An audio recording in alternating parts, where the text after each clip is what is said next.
Hope Melton was reported missing the day after Christmas. A few weeks later, her body was found. Between her disappearance and the discovery of her body lies a terrifying silence. No witnesses, no cries for help, no sign that anything had gone wrong. She left home, drove down a familiar road, and simply vanished. When police located her car, it was abandoned in a remote area, locked, undisturbed, with no signs of struggle, no blood, nothing to explain her disappearance. All of her belongings remained inside, only Hope was gone. Then, when her body was found in the woods, the case transformed from a baffling disappearance into a chilling murder investigation. The question no longer was where she was, but who had taken her from that road and how they had done it, unseen, in broad daylight.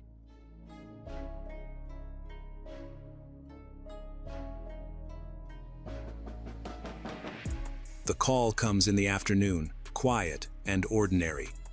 December 26, 2011. Hope Melton is on the line with her grandmother, speaking from her car somewhere along a rural South Carolina road. Her voice sounds calm, nothing urgent. She says she is driving back to her home in Conway after Christmas with her family. It is the last confirmed conversation anyone will ever have with her. That fact is simple and uncontested. The time, the date, the call record. According to the investigation file, the phone disconnects normally.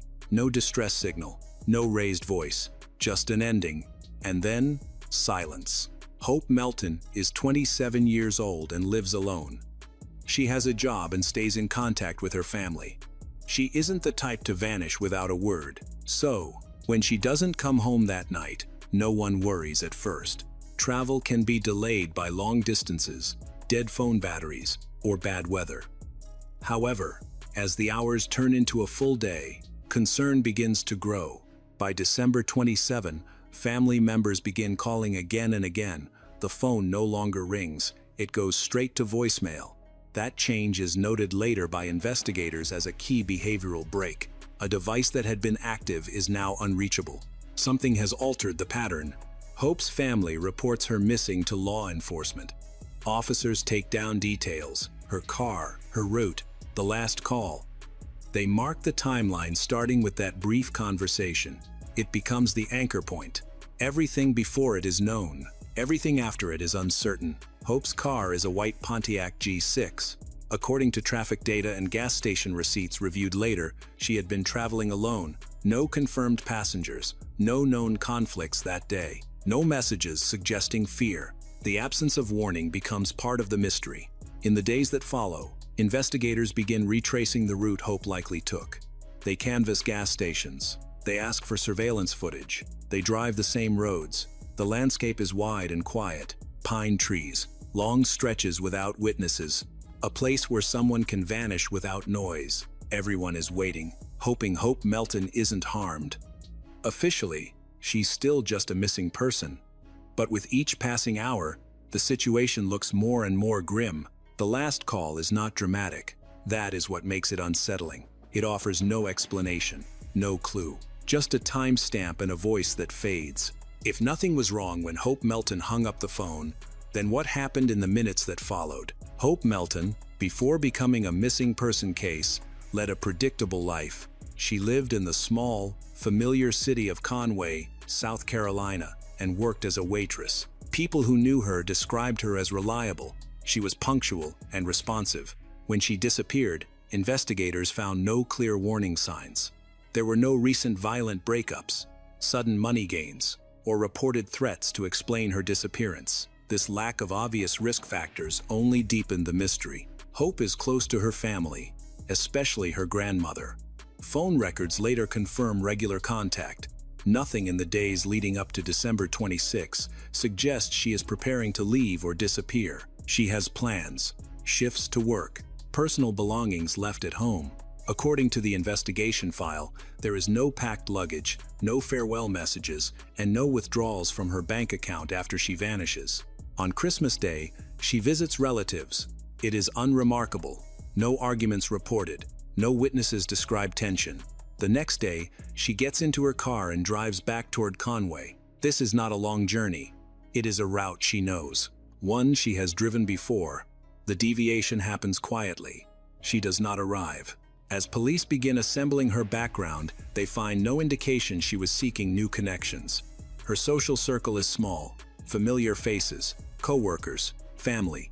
According to statements later reviewed in court, no one reports her expressing fear of a specific individual. That detail matters because early investigations often start closest to home: romantic partners, friends, family members. In Hope Melton's case, those avenues yield little. Alibis check out, timelines hold. There is no immediate suspect. The environment around her disappearance is deceptively calm. There are no witnesses calling in dramatic sightings. No screaming was reported along the roadway. No abandoned belongings were found in the first searches. Just a woman who did not return from a drive she should have completed easily. Investigators begin to understand that if something happened to Hope, it likely happened fast. A brief encounter, a narrow window, possibly with someone she did not know. That realization shifts the tone of the case. Randomness enters the equation, and with it, fear. Not just for Hope, but for anyone else traveling those roads. Investigators reconstruct Hope's final journey using fragments, gas station records, traffic flow. Surveillance cameras are mounted high above convenience store doors. According to the investigation file, Hope is captured on video at a gas station in Loris, South Carolina. The footage shows her alone. She appears composed. No visible distress. She pays. She leaves. This image matters. It confirms movement, direction, time. It narrows the window. From that point, the road stretches into rural quiet. Long distances, few cameras, sparse lighting, a place where chance encounters happen without record. Police map out where Hope should have gone next. They drive it themselves, mile by mile. The terrain offers little resistance to disappearance. Days after Hope is reported missing, her white Pontiac G6 is found abandoned in a remote area of Horry County. The location is not random. It is off the main road, secluded. According to law enforcement statements, the vehicle is locked. There are no obvious signs of a struggle visible from the outside. No shattered glass. No blood immediately apparent. Inside the vehicle, investigators find her personal items, purse, identification.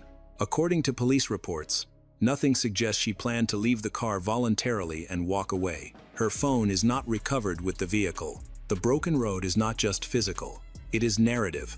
The car's placement suggests control. Someone knew where to leave it. Someone wanted time. Law enforcement begins widening the search area. K-9 units, ground teams, helicopters. But the landscape resists clarity. Dense woods, swamps, private land. Each hour without a discovery compounds the pressure. At this stage, investigators face a critical uncertainty. Did Hope encounter someone she trusted, or someone she had never seen before? There are no defensive wounds documented yet, no forensic confirmation of violence, only absence. The case begins attracting public attention. Tips come in, most lead nowhere. According to investigators, there is no credible sighting of Hope after the gas station footage. The road has taken her somewhere, but it refuses to say where. And with her car recovered and her trail gone cold, the investigation turns outward away from Hope's life and toward a stranger's. With Hope's car recovered and no sign of her nearby, investigators are forced to confront a hard truth early in the case. Whatever happened did not end where the vehicle was left. According to law enforcement statements, search teams comb the surrounding area for days. Dogs track scents that fade into nothing. Helicopters scan tree lines that reveal no movement. The land absorbs evidence easily. The fact is clear. Hope is not here. Police shift strategy. They stop looking only for Hope and start looking for patterns. They re-examine the car. They document every item inside. They log what is missing, her phone. Small details that might not matter alone, but together suggest interruption rather than choice. Family members wait nearby, watching the search expand and contract like a pulse. Each discovery that is not Hope feels like a loss repeated. Investigators canvass nearby businesses again. They pull additional surveillance footage. They request help from the public. According to the investigation file, one key breakthrough does not come from the woods but from a camera. A gas station surveillance review reveals a dark-colored SUV traveling through the same area around the same time Hope was last seen. The footage is grainy. Faces are unclear. But the vehicle stands out because it appears repeatedly. It is not confirmed at this stage whether the SUV interacted with Hope, but proximity alone is enough to elevate interest. Detectives start tracking similar vehicles registered in the area. It is slow work, hundreds of possibilities. Most were ruled out quickly. Others linger longer. According to police records, no immediate suspect emerges, but the idea of a random encounter solidifies. Meanwhile, the search for Hope continues beyond the road. Investigators receive tips about remote properties, abandoned buildings, rural paths. Each lead is checked, most go nowhere. Then, weeks later, the case reaches its most devastating discovery. Hope's remains are found in a wooded area of Horry County. The location is remote. According to official statements, the site is not easily accessible and suggests deliberate placement. An autopsy later confirms she died from a gunshot wound. The manner of death is ruled a homicide. At this point, the atmosphere turns heavy. The uncertainty ends. The question of where Hope is becomes replaced by why she was taken and who decided she would not return. With confirmation of murder, the investigation sharpens. Evidence is no longer speculative.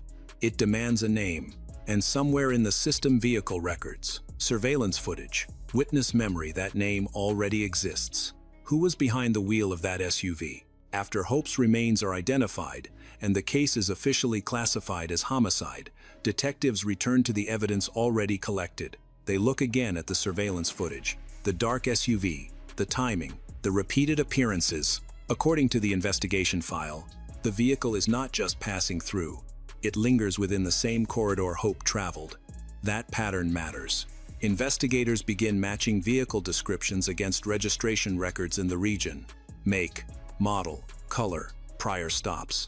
This process takes weeks. Many names surface and disappear again. Most owners have verifiable alibis, work records, witnesses, receipts. One does not. The name is Nicholas Jermaine Miller.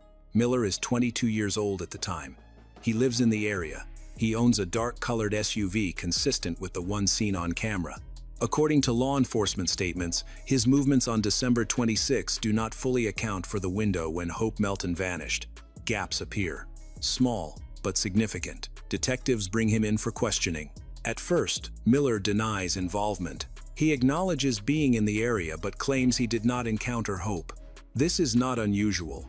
Many interviews end here. This one does not. According to court records, investigators confronted him with surveillance images and timeline inconsistencies. The pressure increases slowly. Then the story changes. Miller begins to admit contact. He tells investigators he encountered Hope while she was driving. According to his statement, he offered assistance.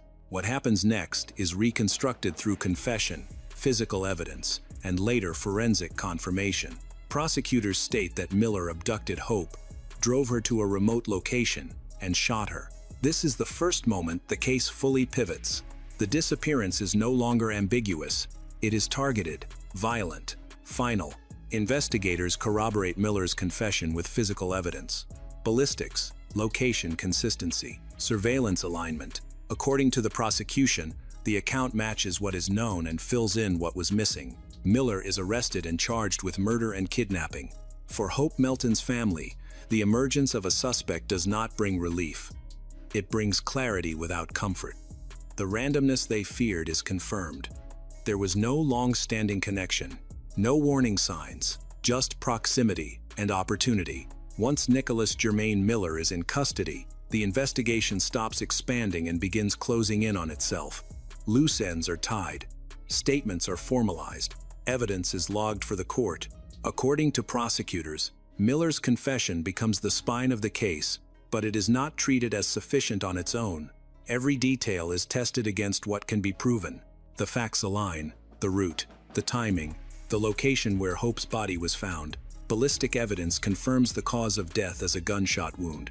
Investigators establish that Hope did not know Miller. There is no prior connection, no digital trail linking them before that day. The encounter is, by all available evidence, random. That randomness becomes central in the courtroom. Miller is charged with murder and kidnapping. The state initially seeks the death penalty. According to court records, the prosecution argues that Hope was abducted from her vehicle, transported against her will, and killed in a remote area to eliminate a witness. The defense does not dispute that Miller caused her death. Instead, it focuses on mitigation. Mental health enters the record. Defense attorneys present evidence that Miller had a history of intellectual disability and psychological limitations. Evaluations are conducted. Experts testify. According to the proceedings, these factors influence how the case moves forward, not in determining guilt, but in determining punishment. Hope Melton's family is present. They listen to details they did not ask to know. The confession removes uncertainty, but it replaces it with permanence. In 2013, Miller pleaded guilty. In exchange, the death penalty is taken off the table. The judge sentences him to life in prison without the possibility of parole.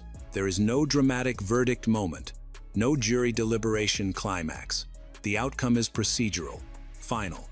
According to public records, Miller does not appeal the conviction. The legal process ends as quietly as the crime began. For the system, this is a resolution. For Hope's family, it is an ending that does not feel complete. No sentence can restore what was taken. No explanation offered in court answers the deeper question of why Hope Melton crossed paths with the wrong person at the wrong moment. The confession closes the case legally. Emotionally, it leaves space unfilled, because even with a name, a face, and a prison cell, the violence still feels uncontained, like something that could happen again. What remains after justice is delivered, but meaning is not. After the sentence is handed down, the courtroom empties. The case file closes. The system moves on. For Hope's family, time does not. According to public statements made in the years following the trial, her relatives describe a grief that arrives in waves. Not loud, not public, persistent. Hope is not a headline to them. She is a chair left empty. A phone number that no longer answers. A life that stopped mid-motion. There is no sense of triumph in the conviction. The man responsible will never walk free, but that certainty offers little relief. The violence was random. That fact lingers like an unresolved threat. If it could happen to Hope, it could happen to anyone. The atmosphere surrounding the case after sentencing is subdued. There are no rallies, no ongoing appeals, no media circus, just a quiet acknowledgement that a young woman's life ended violently on a road she had driven before without fear. Hope's family chooses remembrance over spectacle. According to interviews, they speak about her kindness, her reliability, the ordinariness of her plans. These details matter because they counter the way victims are often reduced to the moment of their death. Hope Melton is remembered for how she lived, not how she was taken. Law enforcement agencies reflect on the investigation as well. The case reinforces uncomfortable truths about rural vulnerability, long stretches of road, limited surveillance, the difficulty of responding quickly when a crime leaves no immediate trace. According to investigators, the successful resolution depended on persistence, video footage, and a suspect who eventually spoke. There is no warning sign that could have saved Hope Melton, no behavior she could have changed, no choice she could have made differently based on the evidence presented. That reality shifts responsibility away from the victim entirely, where it belongs. The aftermath is defined by absence, but also by resolve. Hope's name becomes part of local memory, not as a cautionary tale about mistakes, but as a reminder of how fragile safety can be. Her family carries forward without closure, but with clarity. They know what happened. They know who did it. What they cannot know is why this encounter occurred at all. And that unanswered question is where the case leaves the rest of us aware, unsettled, and forced to look at ordinary roads differently. What does justice mean when it arrives too late to matter to the person it was meant to protect?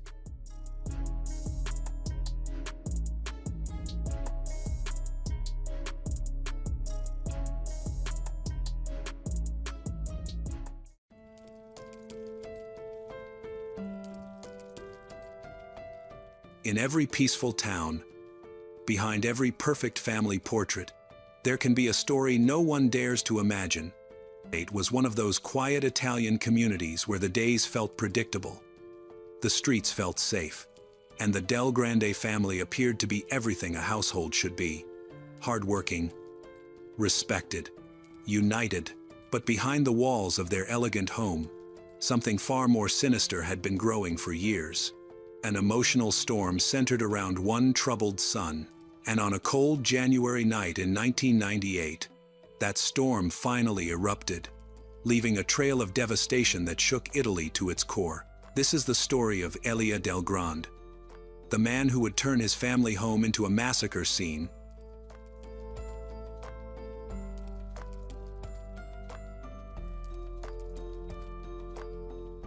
Elia Del Grande was raised in a hard-working family. His father, Elia Del Grande, had always been ambitious, studious, determined, and committed to building something of his own. Through years of dedication, he managed to open and grow a family bakery business that became well known in the area. Shortly after completing his studies, Elia met Alida, a driven young woman, 5 years his junior. They quickly began a relationship, married soon after, and welcomed their first son, Enrico. 5 years later, their second child, Elia, was born. They did not plan to have more children. They wanted to focus on expanding their business and raising their 2 sons, future heirs to the family enterprise. Enrico grew up intelligent, quiet, and diligent. Elia, on the other hand, was his complete opposite. From early childhood, Elia was energetic, impulsive, and increasingly difficult to control. Even Elia struggled with his temper. When Elia began attending school, his behavior only worsened. He frequently clashed with classmates, leading the family to consider placing him in a special program for troubled youth. In the end, they decided instead to have him live temporarily with his grandmother and aunt. For 3 years, Elia stayed with his relatives. When he returned home, his parents hoped that the change of environment had made a difference. At first, he seemed calmer, but soon the disruptive behavior resumed. When Elia graduated from school, the family hoped maturity would help him settle down. His parents did everything they could to support him, but their efforts failed. Elia had fallen into alcohol and banned substances use as a teenager, and after graduation, his addictions deepened. The Del Grande family lived together in a large home in Cadrazate, a peaceful town in northern Italy. Locals respected Elia, Alida, and Enrico for their kindness and work ethic. Elia, however, became famous for all the wrong reasons. By the mid-1990s, his behavior became increasingly dangerous. The turning point came when Elia attacked a taxi driver with a knife, inflicting serious injuries that cost the man an eye. Even then, his parents continued to support him. Yet they also recognized that drastic measures were needed. Because the family owned a property in Santo Domingo, the capital of the Dominican Republic, they decided to send Elia there in hopes that distance and structure would help him turn his life around. At first, the plan seemed promising. Elia found work at a family-run club in Santo Domingo, part of their broader business interests. But soon Elia and Alida learned that he had begun a relationship with a local woman, someone they believed had the same emotional instability and personal struggles as their son. The entire family opposed the relationship, fearing it would push him further off track. But Elia was stubborn. He insisted on marrying the woman, defying all objections. Every argument with his family ended with him threatening to run away permanently to start a new life with her. Tensions between Elia and his parents grew worse. Their disagreements became constant, and the household atmosphere deteriorated rapidly. Then came January 7, 1998. Its emergency operators received a chilling call that evening. A young man, barely able to speak and gasping for air, reported that someone had broken into the Del Grande home and shot the entire family. Before he could identify himself, the call abruptly ended. The dispatcher, alarmed and confused, immediately alerted the nearest patrol officer several kilometers from the villa. The Del Grande family was well known in the community. He was shocked that a shooting could have occurred in such a quiet, safe neighborhood. But instead of making quick assumptions, he approached cautiously, determined to understand what had really happened. When he reached the villa, everything looked eerily still. The house was dark, silent, no movement visible through the windows. Shortly after the patrol officer arrived, an ambulance pulled up to the address. The officer knocked repeatedly and rang the doorbell, but no one responded. He tried calling back the young man who had placed the emergency call, but the first attempt went unanswered. He dialed several more times. On the final call, someone picked up, yet no words followed. All he could hear was strained, panicked breathing. As if the caller was unable to speak, the situation clearly appeared dire. The officer decided he could not wait any longer. He forced open the door and stepped inside the house. Unsure whether the shooter was still present, he called for backup and moved cautiously forward with his weapon drawn. A quick sweep of the ground floor revealed nothing. So he proceeded upstairs. There, lying in a pool of blood near a telephone, he found a young man, 27-year-old Enrico Del Grande. Though gravely wounded, he was still alive. Emergency responders provided first aid and rushed him to the hospital. But he died shortly afterward. As the officer continued examining the home, he noticed heavy bloodstains across the living room and hallway. Following the trail, he reached the master bedroom. Beside the bed lay 53-year-old Alida Del Grande, already deceased from a gunshot wound. The room bore clear signs of a struggle. Items scattered across the floor and overturned objects indicated she had fought desperately for her life.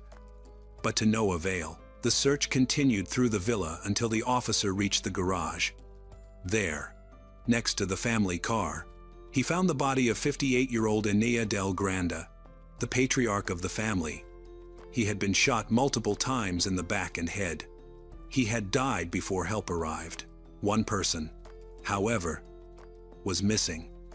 The youngest son, Elia. Investigators searched the property, but he was nowhere to be found. Inside the house, they quickly noticed that one firearm from Enea's hunting rifle collection was missing. The caliber matched the bullets used in the killings. Shell casings were scattered near the victims, and an empty ammunition box was discovered in a closet. Yet far more rounds were missing than had been fired. Whoever committed the murders had fled heavily armed. Local residents were warned immediately. At first, authorities feared that the killer might have taken Elia hostage. Early speculation suggested a burglary gone wrong, but that theory quickly collapsed. Aside from the missing rifle, nothing valuable had been taken. Jewelry, electronics, cash, all untouched. There were no signs of forced entry on any door or window. These facts pointed to one conclusion: this was not a robbery. It was personal. And driven by hatred, the search for 22-year-old Elia Del Grande escalated rapidly. Within hours, the scenario shifted from a potential kidnapping to a manhunt for the primary and only suspect. Carabinieri investigators began gathering background information on the family, and the picture that emerged was troubling.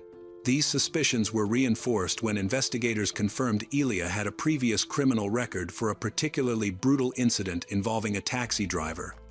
When police interviewed the man who survived that attack, he recounted the event with visible emotion. It occurred shortly after Elia turned 17. The man, a local driver well known to the Del Grande family, had often driven Elia home after nights out. On that night, Elia had been agitated from the moment he got into the car.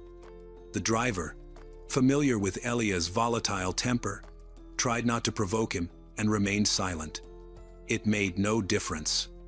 Without warning or apparent reason, Elia suddenly lunged at him, stabbing him repeatedly and inflicting injuries so severe that the driver lost an eye. The incident deeply alarmed investigators and raised serious concerns about Elia's mental stability. While searching his room, police uncovered a large collection of bladed weapons. Those who knew him described this fascination as an obsession. He owned nearly 100 knives of various shapes, sizes.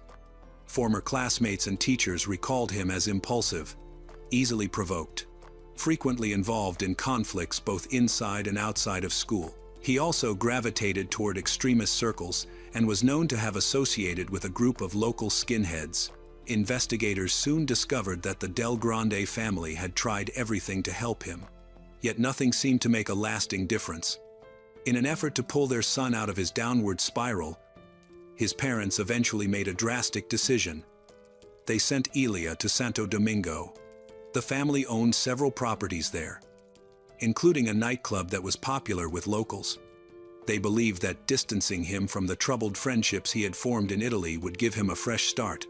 At first, the change of scenery seemed promising. Elia found work at the family's nightclub, and for a brief period his parents hoped he might eventually take a stable role in the business. But those hopes quickly faded. The nightclub scene was no less problematic than the environment he had left behind. It attracted all kinds of questionable characters, and hard-banned substances were readily available. It was there.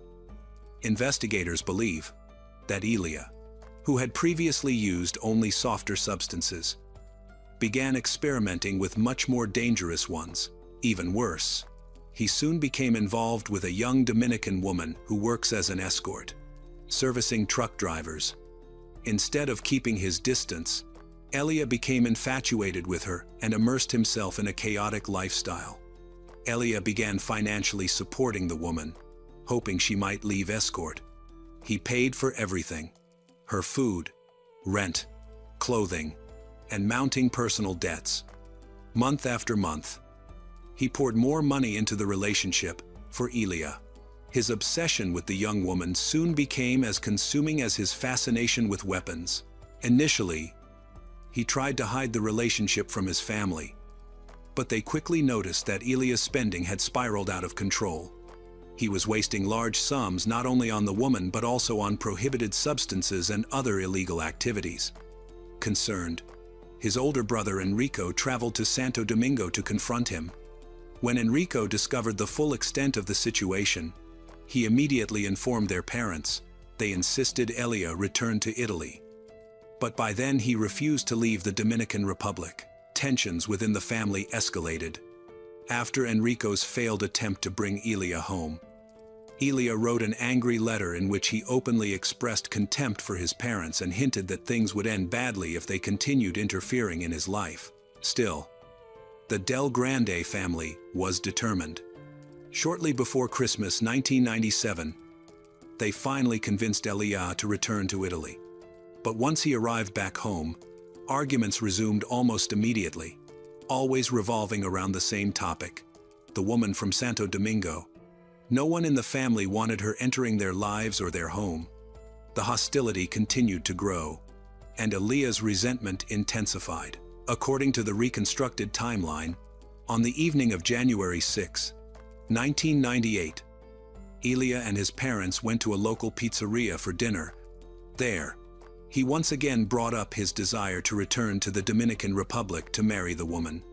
He insisted he planned to wed her on January 10. To his parents, this sounded reckless and dangerous. Exhausted by his behavior, they struggled to stay calm. They had no intention of allowing their son to marry an escort. A heated argument erupted once more. Elia left abruptly and did not return home with his parents. Instead, he went to visit a friend, 33-year-old Pier Angelo, a stable hand from Vergiate and one of Elia's longtime acquaintances. This visit was no coincidence. Pier Angelo later told investigators that they spent most of the night drinking and talking. But this was not completely true. Elia had taken prohibited substances and left around 3 a.m. Agitated and fueled by anger, Pier admitted that Elia talked about wanting revenge that night. But he insisted he had not taken the threats seriously. In his words, Elia's dark, sarcastic humor often blurred the line between a joke and something far more sinister. Further investigation revealed that after returning home, Elia immediately seized one of his father's rifles. He loaded the weapon and headed straight to his parents' bedroom. He fired 2 shots at his mother and 2 more at his father. Though gravely wounded, his father managed to stagger toward the garage in a desperate attempt to escape. His mother tried to fight back, but she was overpowered almost instantly. Elia then moved to the living room, where his older brother, Enrico, was asleep. Enrico had already been jolted awake by the gunfire. He was shot twice as well. After he lost consciousness, Elia began staging the scene as a robbery. He scattered various objects throughout the house, took one of the family rifles along with ammunition, and fled the home. Despite his injuries, Enrico managed to call emergency services. In the hours that followed, Elia contacted several acquaintances and transferred yet another large sum of money to his girlfriend in the Dominican Republic. By dawn, he was already inside a taxi headed toward the Swiss border. His flight was short-lived, thanks to a rapid international alert. Swiss authorities stopped him at a border checkpoint. His strange demeanor raised immediate suspicion, and the guards detained him before notifying the Italian Carabinieri. Shortly thereafter, Elia was interrogated. He confessed to the triple homicide almost immediately. What shocked investigators most was his utter lack of remorse. His behavior from the very beginning suggested profound psychological instability. Mental health professionals evaluated him and diagnosed him with borderline personality disorder. He struggled with explosive anger, impulsivity, and a severe dependence on hard prohibited substances, yet no one had ever ensured he received treatment in a specialized facility. When speaking about his past, Elia often described the family environment as far from harmonious. Contrary to the image the Del Grande family presented to the outside world, he recalled with bitterness the years he spent living with his grandmother and aunt, describing them as a time of deep loneliness. According to him, both women resorted to physical punishment to control him. He said, feeling unloved and mistreated had caused lasting psychological trauma. Elia portrayed his mother not as a warm, affectionate figure, but as a harsh, controlling woman who used yelling, insults, and physical discipline to enforce her rules. His father, he claimed, was no different. Psychiatric experts later testified that such an upbringing, combined with his personality traits, could have contributed to his chronic low self-esteem, emotional instability, and the persistent feeling of being judged or monitored. These factors, together with his escalating substance abuse, likely accelerated his psychological decline. After his first trial, Elia Del Grande received 3 life sentences. However, during the appeal, the court reduced the sentence to 30 years, ruling that he was only partially sane at the time of the killings. Even in prison, Elia's behavior continued to deteriorate. He attempted to escape multiple times and provoked frequent conflicts despite the high security conditions. One escape attempt actually succeeded, though only briefly. Investigators later concluded that he may have been assisted by his common-law wife, whom he had met while on a semi-open prison regime. A taxi driver proved instrumental in identifying him. He had been paid €400 by a woman to pick up someone outside the prison perimeter. During the ride, the driver noticed that the passenger kept hiding his face. Suspicious, he went to the police after completing the trip, helping authorities track down and recapture Elia. Elia was captured while trying to reach Sardinia and received an additional 8-month sentence. In practice, though, it made little difference, because he did not end up serving the full 30 years. Then came an unexpected, highly controversial development. In 2025, after serving just 25 years, Elia was granted early release, transferred to a semi-open facility in Olbia, Sardinia. The decision sparked immediate outrage. Residents were furious and frightened at the prospect of living near a man who had killed his entire family and who had repeatedly shown he was capable of violence. And almost immediately, Elia validated their fears. From the very first days, it became clear that he could not adjust to ordinary life. He frequently argued with neighbors, clashed with residents, and provoked multiple complaints. Some said he harassed people. Others insisted he was simply too dangerous to be living freely within the community. As a result, his freedom was restricted once again, A court ordered him to spend 6 months in a work-release facility in Castelfranco Emilia, in the province of Modena, after which his case would be reviewed again. This institution was a mixed facility where inmates of different profiles lived together. At the time of Elia's transfer, around 40 individuals classified as dangerous to society were housed there, along with another 45 prisoners in various stages of social reintegration. Many had already been granted semi-freedom, which allowed them to go into town each day for work. The decision to house a convicted triple murderer in such an environment was met with significant criticism. Even law enforcement officers acknowledged that criminals, with vastly different behavioral patterns, require different levels of supervision. That reality soon became painfully clear. On the evening of October 30, 2025, Elia managed to escape. Using a makeshift rope crafted from electrical cords taken from household appliances, he lowered himself from a window located on the only side of the building, not protected by fencing. No one realized he was gone until the next morning's head count. Surveillance cameras captured his escape. A large-scale search operation began immediately. But the first hours yielded nothing. No inmates in the facility appeared to know anything about Elia's plan, and he left behind no obvious clues. After examining his background, detectives concluded that he was likely still in Italy, probably hiding in areas familiar to him. Patrols searched roads, bus terminals, train stations, rural paths, and abandoned farmhouses. Dozens of CCTV recordings were collected, but none led to him. Then Elia reached out himself. On November 6, Novosti Varese received a letter signed by Elia Del Grande. In it, he attempted to justify his escape. He expressed remorse for his past actions but insisted he could not remain in the workhouse.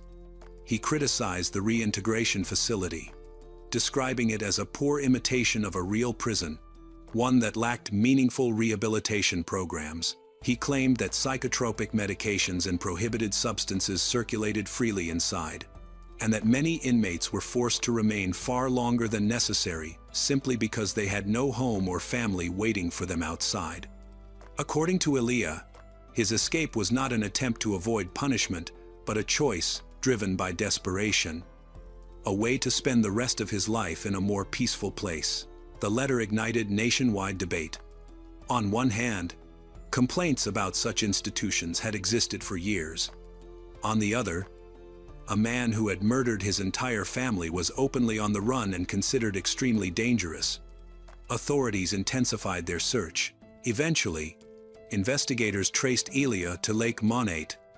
Under cover of darkness, he used a pedal boat to cross the lake, temporarily eluding patrols on the ground. But his efforts only delayed the inevitable. After 13 days on the run, on November 12, 2025, officers located him hiding in a small house near his childhood home in Cadrazate. He offered no resistance when arrested. The investigation into his escape is still ongoing, as detectives suspect he did not act alone. Now 50 years old, Elia Del Grande has been returned to custody. Even so, Elia is expected to be released again in just 4 years. His case has sparked national reflection, not only about public safety, but also about the structure and limitations of the Italian justice system. One question remains at the center of the debate. Can someone who murdered his entire family ever truly reintegrate into society?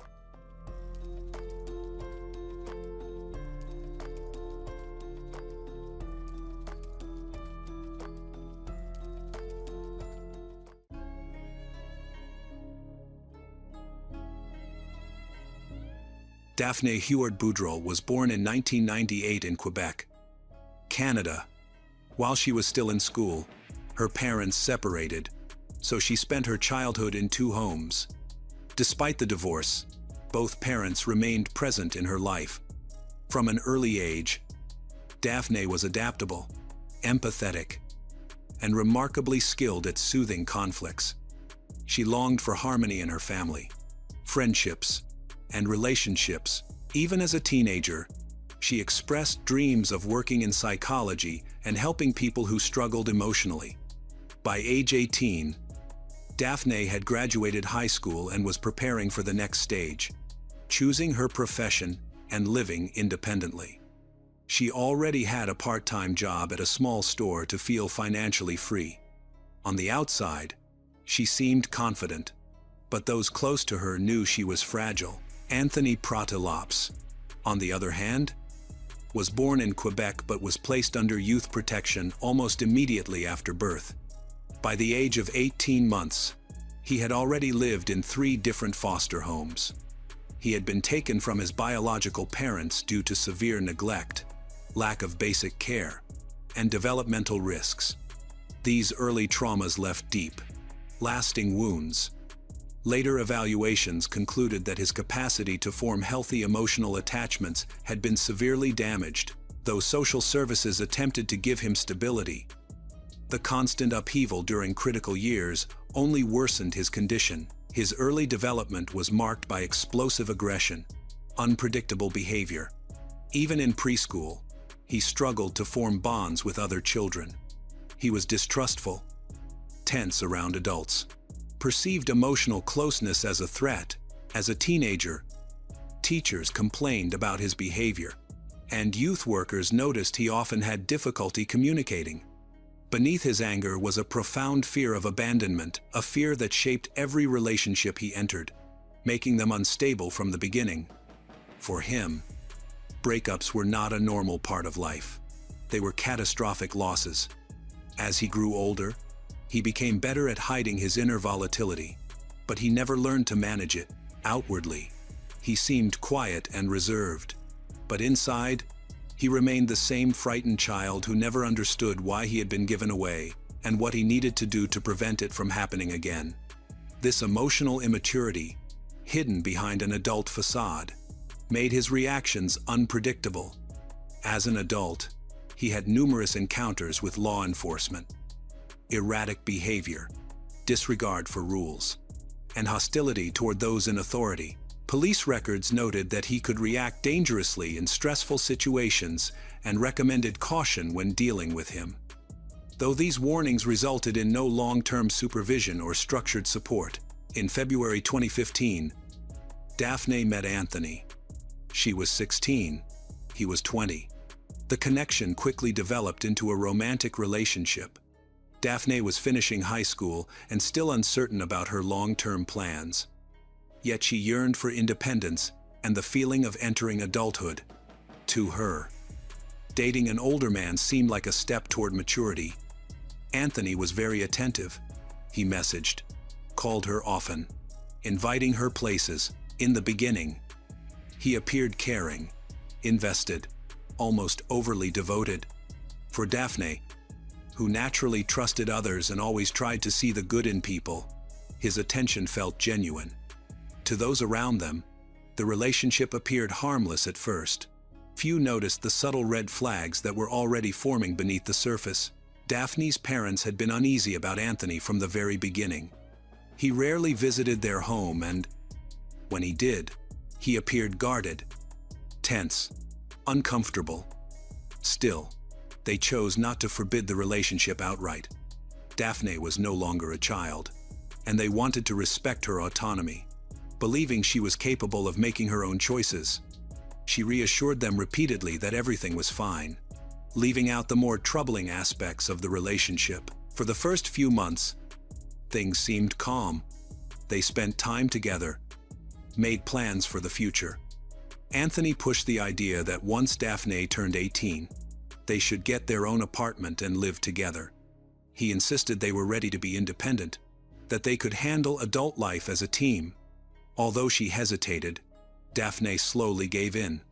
She liked being seen as someone mature enough to build a life with an older partner. And because he made her feel valued, she was aware he wasn't steadily employed and mostly lived on welfare. But she didn't focus on it. He said health issues kept him from working and that it wouldn't last forever. Even though she paid most of their expenses, she wasn't worried about it. During this period, Anthony began showing possessive behaviors, though not yet openly aggressive ones. He was jealous of her classmates and acquaintances, reacted strongly to social media messages, asked endless questions about people from her past. Occasionally, he told her to stop talking to anyone he believed didn't respect their relationship. It seemed like ordinary jealousy, nothing extreme, at least not yet. Looking back, the winter and spring of 2015 were likely the calmest months of their entire relationship. Neither Daphne nor her family understood how unstable and dangerous Anthony truly was. From the outside, their romance appeared like a typical teenage relationship filled with excitement, dreams. But the early signs were already there: dependency, control, and shrinking personal boundaries. Bit by bit, Daphne noticed her independence slipping away, replaced by constant efforts to adjust to his moods. Each month, she bent a little more, setting aside her own needs. She convincing herself that love meant patience, understanding. When Daphne turned 18, she moved into a small rented apartment with Anthony. Her parents strongly doubted the decision, but tried to honor her choices. The apartment wasn't far from her hometown, which created an illusion of safety. Daphne wanted to prove that she could handle adult life, manage responsibilities, and build a real relationship. But everyday reality quickly revealed a truth she had never seen. Living with Anthony was far more difficult than she expected. He didn't work or attend school and spent most of his time isolated in the apartment. Against that backdrop, his bursts of jealousy, anger escalated. He demanded constant attention, questioned her every move, monitored her phone, and scrutinized her conversations. His mood swung wildly, from intense affection to explosive rage. Any attempt by Daphne to go out alone or meet with friends ignited resentment or aggression. He wanted full control. Even short phone calls could spark arguments. Soon, he criticized everything: her clothes, her tone of voice, even small habits she never thought twice about. Anything could be turned into a fight. The practical and financial responsibility fell entirely on Daphne. She worked to pay rent, buy groceries, manage the household, and hold everything together. But the emotional pressure only intensified. Anthony repeatedly reminded her of his past and his life attempt, and used it as a weapon to keep her close. He insisted he couldn't survive without her. These manipulative threats guilt-trip Daphne, making her believe she is responsible for his happiness. The first serious rupture came when Daphne finally gathered the courage to end the relationship. She told Anthony she wanted to break up and began packing her belongings. His reaction was immediate and explosive. He tore through the apartment in a blind rage, smashing objects, hurling her personal items, ripping cushions, breaking furniture. The noise was so loud that neighbors called the police. Officers arrived, documented the scene, and ordered him to calm down. But despite the destruction, Anthony wasn't arrested. He received only a warning. Daphne's parents rushed over as soon as they heard what had happened. They helped her pack what was left of her things and took her back home. She moved through the apartment in silence, stunned by how quickly everything had turned violent. Although she tried to appear composed, she was deeply shaken. Her parents worried about her emotional state. Sensing the inner conflict she wouldn't speak about, she was devastated. Realizing the relationship she had invested so much in was already collapsing. At this time, Anthony called, wrote, and sent long messages, begging, blaming stress, promising change. He insisted he wasn't angry, just desperate. Soon, he shifted to emotional manipulation, telling her he couldn't eat, couldn't sleep, and was thinking about ending his life. He insisted she had abandoned him at the worst moment, that he needed her now more than ever. The guilt wore her down. Despite her fear, disappointment, and the frightening incident in the apartment, she couldn't cut him off completely. Pity and worry over his threats blurred the line between affection and responsibility. At 18, she didn't yet understand the difference between love and emotional dependency. Her parents tried to convince her not to return, but they avoided pushing too hard. They couldn't forbid her from contacting him. However, persuasion wasn't enough. Reluctantly, she returned, hoping to rebuild what they once had. But nothing improved. Moments of calm were quickly replaced by suspicion and the need for control. Anthony resumed monitoring her messages, demanding explanations for every absence, every conversation. Daphne began withdrawing. She stayed quiet, avoided confrontations, and stopped sharing her struggles with her family. Her self-confidence eroded. She was terrified that leaving him again might trigger another crisis or worse. Yet she also felt the relationship hollowing her out from the inside.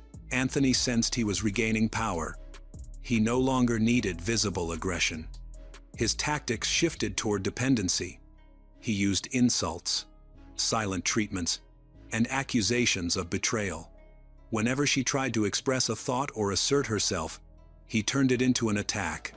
He insisted he couldn't survive without her, that something terrible would happen to him if she ever walked away. It became a psychological trap, caught between fear, pity, guilt, and hope. Daphne lost her ability to see the situation clearly. She lived in a constant state of tension, convinced she couldn't leave without causing him irreversible harm.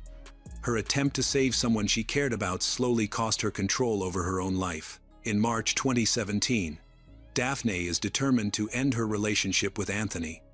She had already tried to rebuild this relationship too many times. This time, she simply packed her belongings, left their shared apartment, and didn't look back.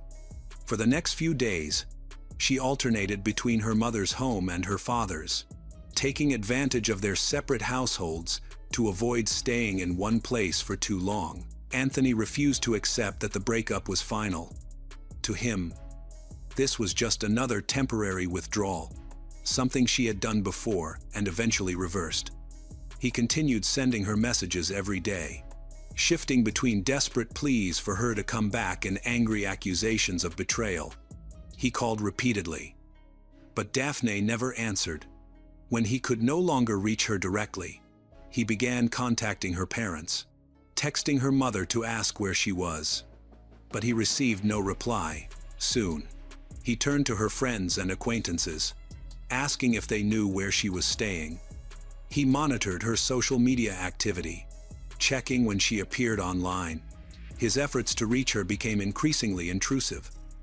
Relentless, Daphne eventually shut off her phone entirely, knowing that any response, no matter how small, would pull her back into the same destructive cycle.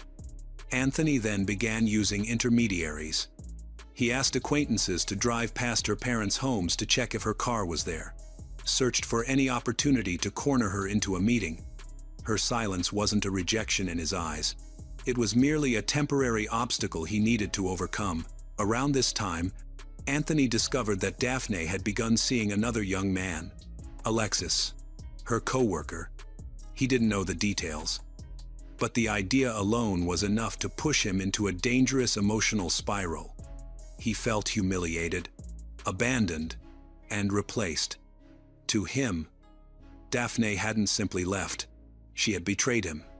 Rejection was something he had never been able to process. Now his agitation grew deeper, darker, and more volatile. Driven by anger and wounded pride, Anthony recorded a video message, posted it online. The video lasted several minutes. In it, he accused Daphne of destroying his life, said she had used him, manipulated him, and thrown him away. He insisted he loved her more than anyone ever would, yet she supposedly didn't appreciate it. While he made no explicit threats, the emotional volatility was unmistakable. He looked furious, unhinged. When Daphne's family discovered the video, they were horrified. Her father couldn't understand why the platform had not removed it immediately.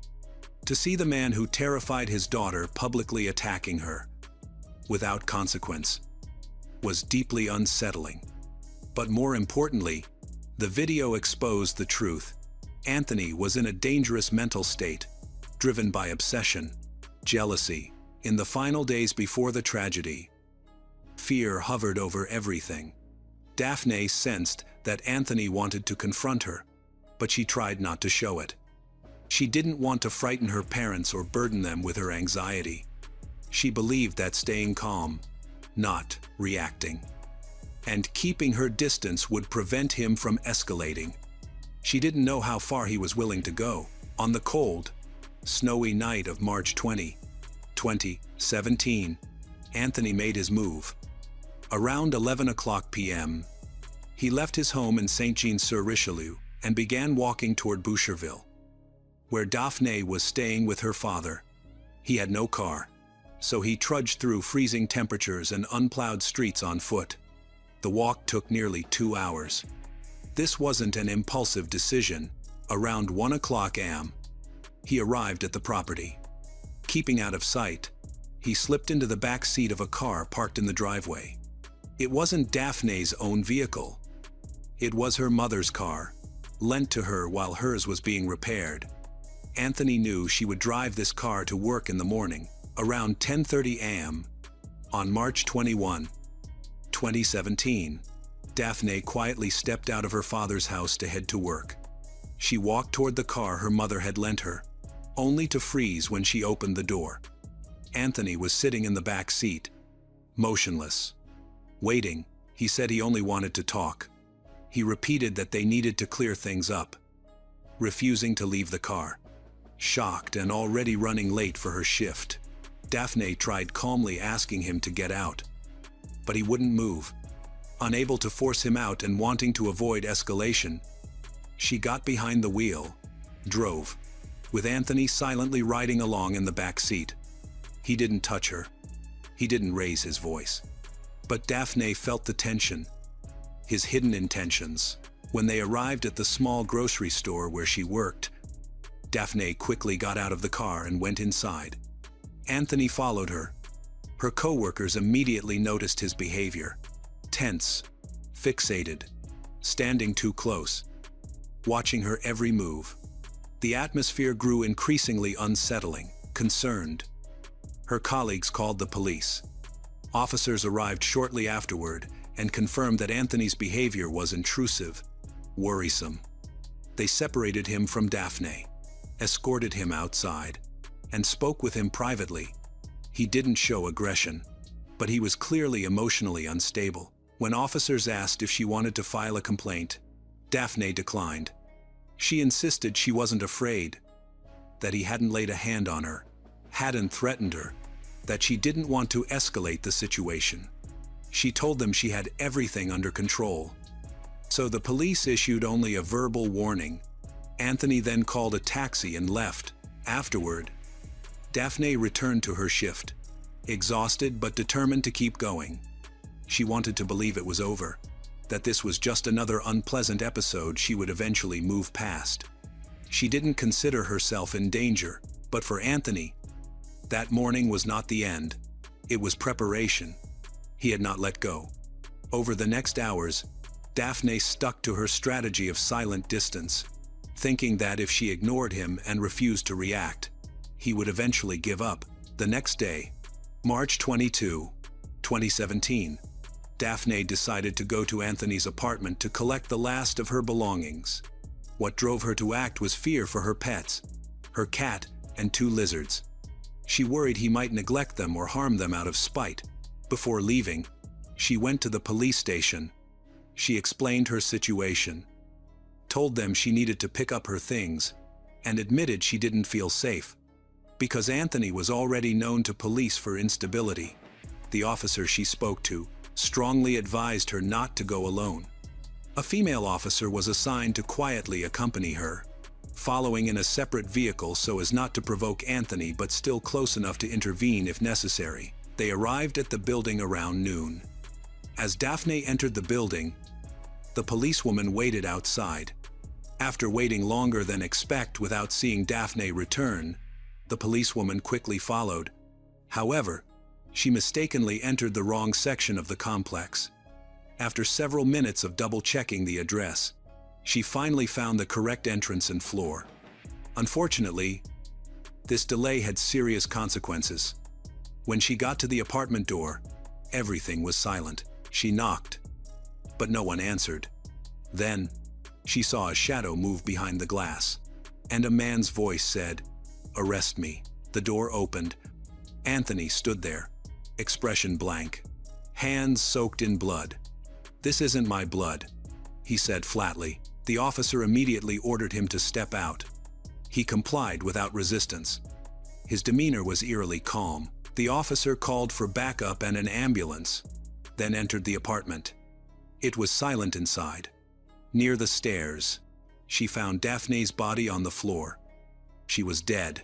Later, forensic analysis revealed she had suffered 15 stab wounds, most concentrated around her chest and neck. Her throat had also been slashed. One of the wounds alone would have been fatal. The rest reflected a frenzy, the kind of violent outburst committed by someone in a state of overwhelming rage. The time wasted finding the right building and entrance led to tragic consequences. Although law enforcement acted according to procedure, this situation highlighted a critical reality. When confronting a potentially dangerous individual, even a minor delay can have fatal consequences. The crime scene clearly showed what happened. Blood was splattered throughout the apartment. Bloody handprints marked the leg of a table. A partial shoe print smeared the lower portion of the door. The attacker didn't try to hide anything. Anthony was arrested immediately and taken to the police station. There, he confessed without hesitation.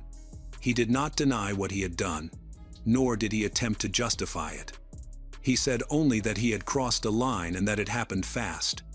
He provided no additional explanation, nor did he show any remorse. Physically, he appeared stable. He had no visible injuries and declined medical treatment. As interrogations began, news of the killing reached Daphne's family. Her father was the first to receive the call, asking him to come to the police station. When he arrived, the truth was revealed. His daughter was dead. The shock was overwhelming. Daphne's mother collapsed emotionally, struggling to process what she was hearing. Her father sat in disbelief, unable to comprehend that the danger they had feared for months had now become reality. They learned that Anthony had confessed and was in custody. The family was initially instructed to stay away from the crime scene while technicians worked. Her father refused. He insisted on seeing his daughter, an image that would haunt him for the rest of his life. The investigation progressed quickly after Anthony's arrest. With his confession on record and the evidence overwhelming, the case proceeded to trial in 2019. He was ultimately convicted and sentenced to life in prison, with no eligibility for parole for the first 18 years. But public attention soon shifted toward a controversial aspect of the legal process. Prosecutors and defense attorneys reached a plea deal, reducing the charge to second-degree murder on the grounds that premeditation couldn't be conclusively proven. Under Canadian law, this meant the killing was classified as intentional but not planned. For Daphne's family, this was devastating. Her father firmly believed the crime was premeditated. He pointed to Anthony's actions, waiting for her in the car, tracking her movements, posting disturbing messages online, and committing the murder within minutes of her entering the apartment.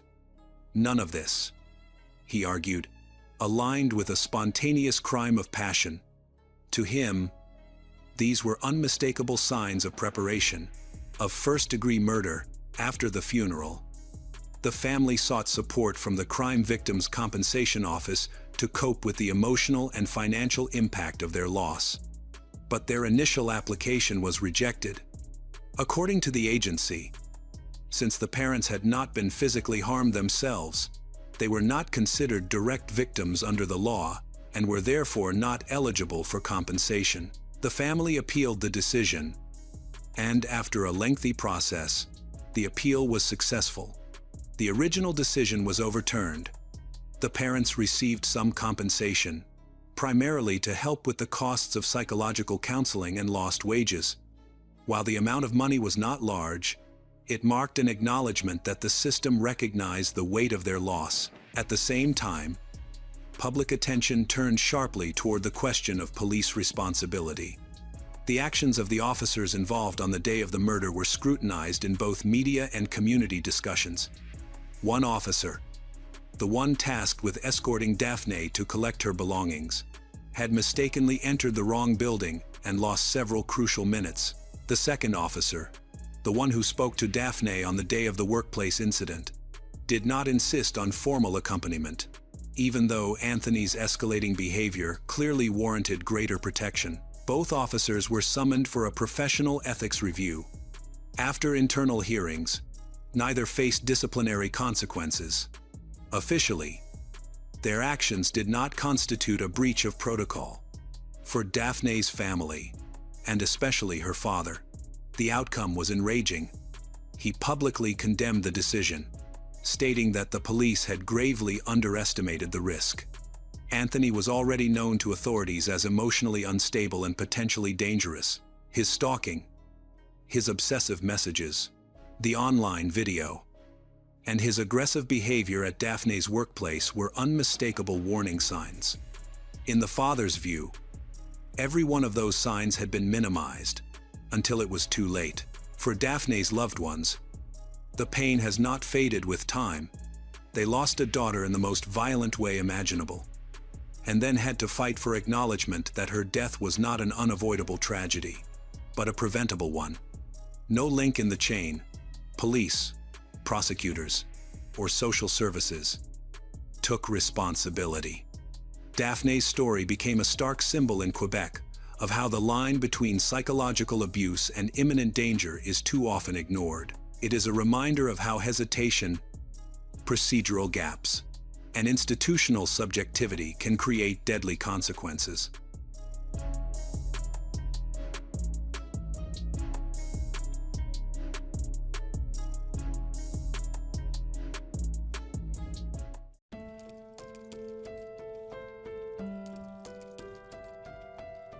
It was a sweltering night in Apopka, Florida. The sound of an ambulance siren woke neighbors, but no one knew what was going on.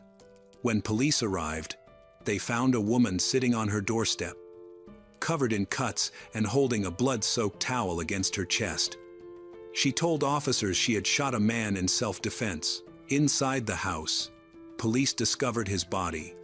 He had been shot several times, one bullet piercing his heart. There was no sign of a burglary or a struggle. There were only two people at the scene, and one of them was dead. The story begins as a beautiful marriage between two colleagues, a soldier who spent time in the Iraqi desert and a smart, caring programmer. They shared deep love and believed nothing could ever come between them. But love turned to obsession. Meetings turned to arguments, and the final night ended in gunfire. Anita Smithay said she was attacked and had no choice but to defend herself. Investigators doubted her account. Were her wounds signs of self-defense or self-inflicted? Were the 3 gunshots the result of panic or intention? This is the story of a broken love, a night of terror, and a confession that still divides public opinion. Was it self-defense or murder?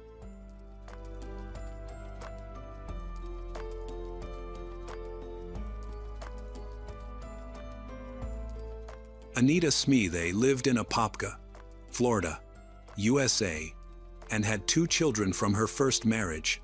She met her second husband, Robert Klein, when they both worked for the same company, Robert in sales, and Anita as a programmer. Robert was a medic who served in Operation Desert Storm in Iraq. He was raising 2 young children after his first wife, Deborah, died of a heart attack in 2003. His wife's death devastated him, and Anita became his best friend, helping him through the difficult time. While working together, they discovered many similarities, especially in their views on raising children. During Anita's difficult divorce in 2004, Robert offered her emotional support. Anita eventually gained full custody of her children. Their friendship gradually turned into love. Since Anita was officially single, their relationship deepened. They dated for a while and married in May 2007. The first years of their marriage were quite happy. But gradually the conflicts increased. After 3 years of marriage, they broke up and lived apart for about 3 months. Even so, their feelings for each other persisted, and they started dating again. though they decided not to remarry. Anita often told friends she couldn't let go of Robert, as they remained strongly drawn to each other. Their meetings, however, frequently ended in arguments and frustration. They eventually decided to limit physical intimacy to reduce tension. But this approach failed to improve things. On the night of May 4, 2010, police received a call from a distressed woman claiming she had shot her ex-husband in self-defense. When officers arrived, they found Anita Smith covered in bruises and cuts. She was sitting at the entrance of her home around 2 a.m., holding a blood-soaked towel against her chest and waiting for help.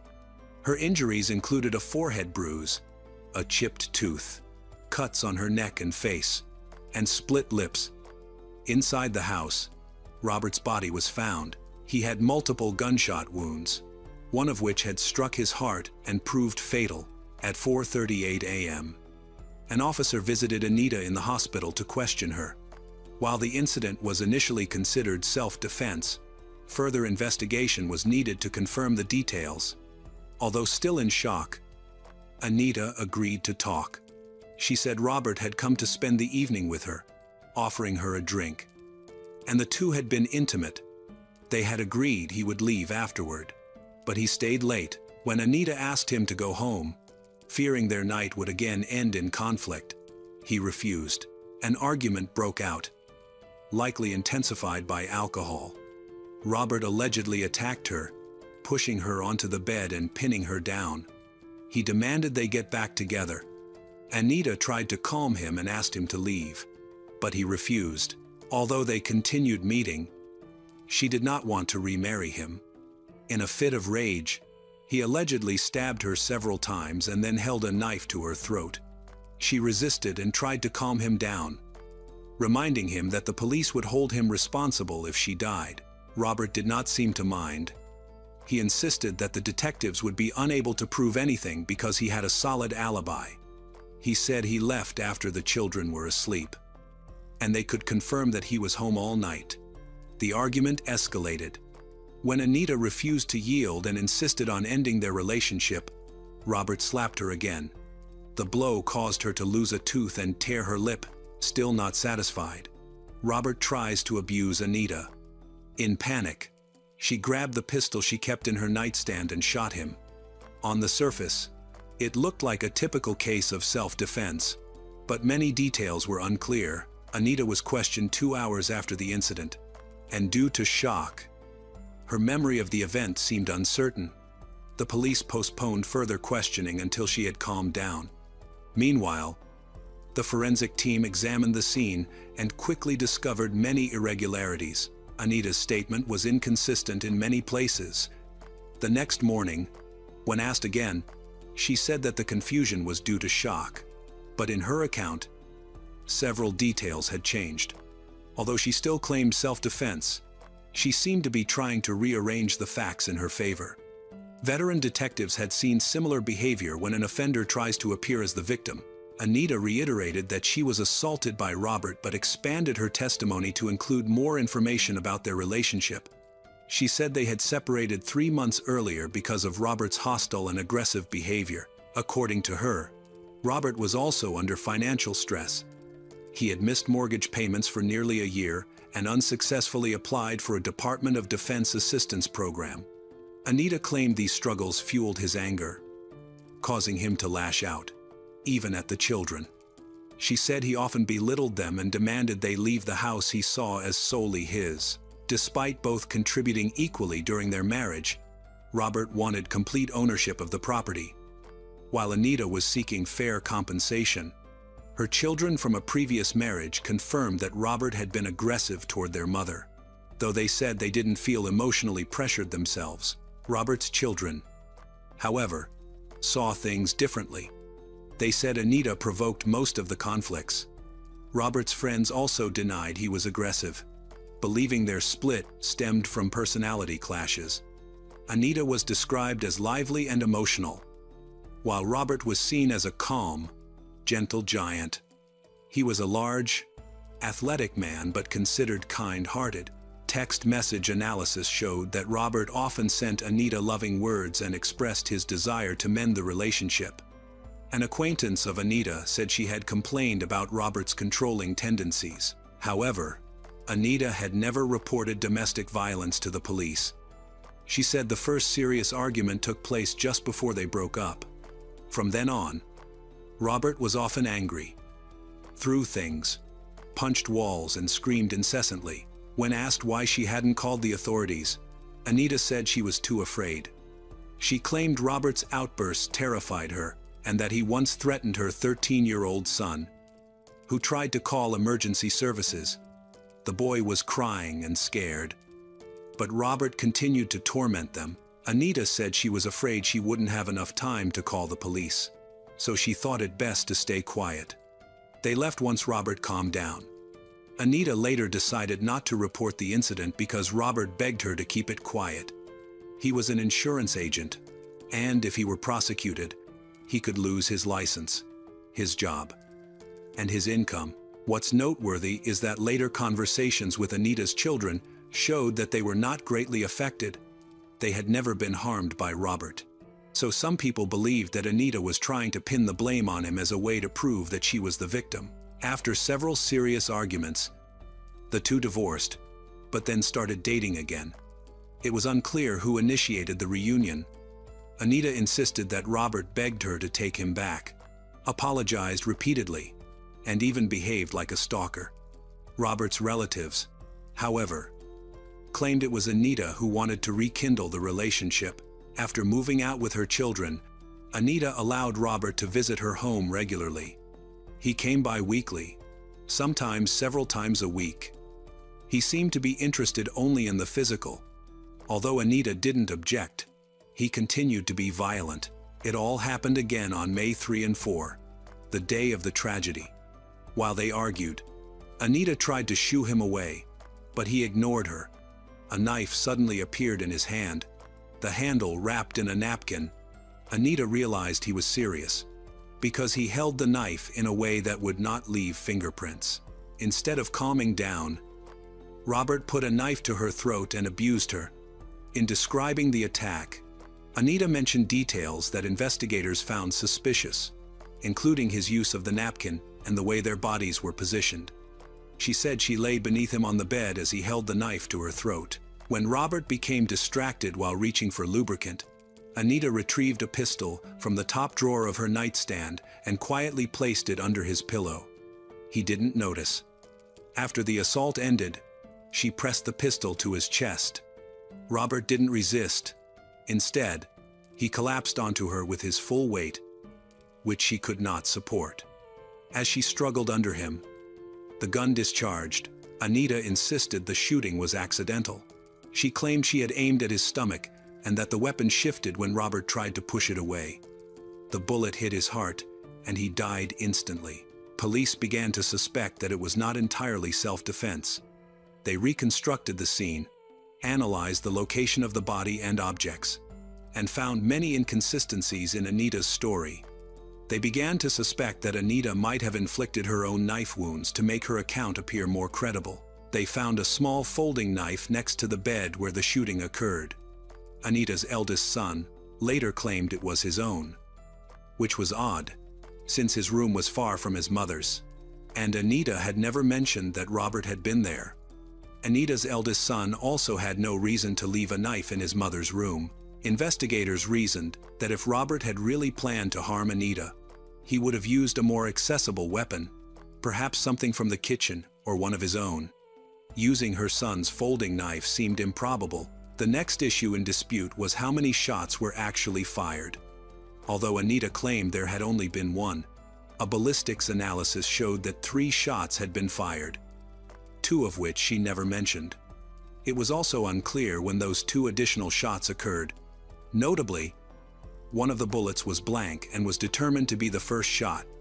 Anita said she did not remember the details because she was frightened and in shock. Despite this, she remembered other aspects of the event clearly, making investigators doubt her explanation.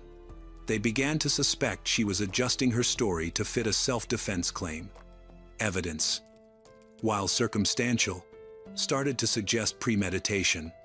After the first attempt to shoot failed, Anita pulled the trigger several more times.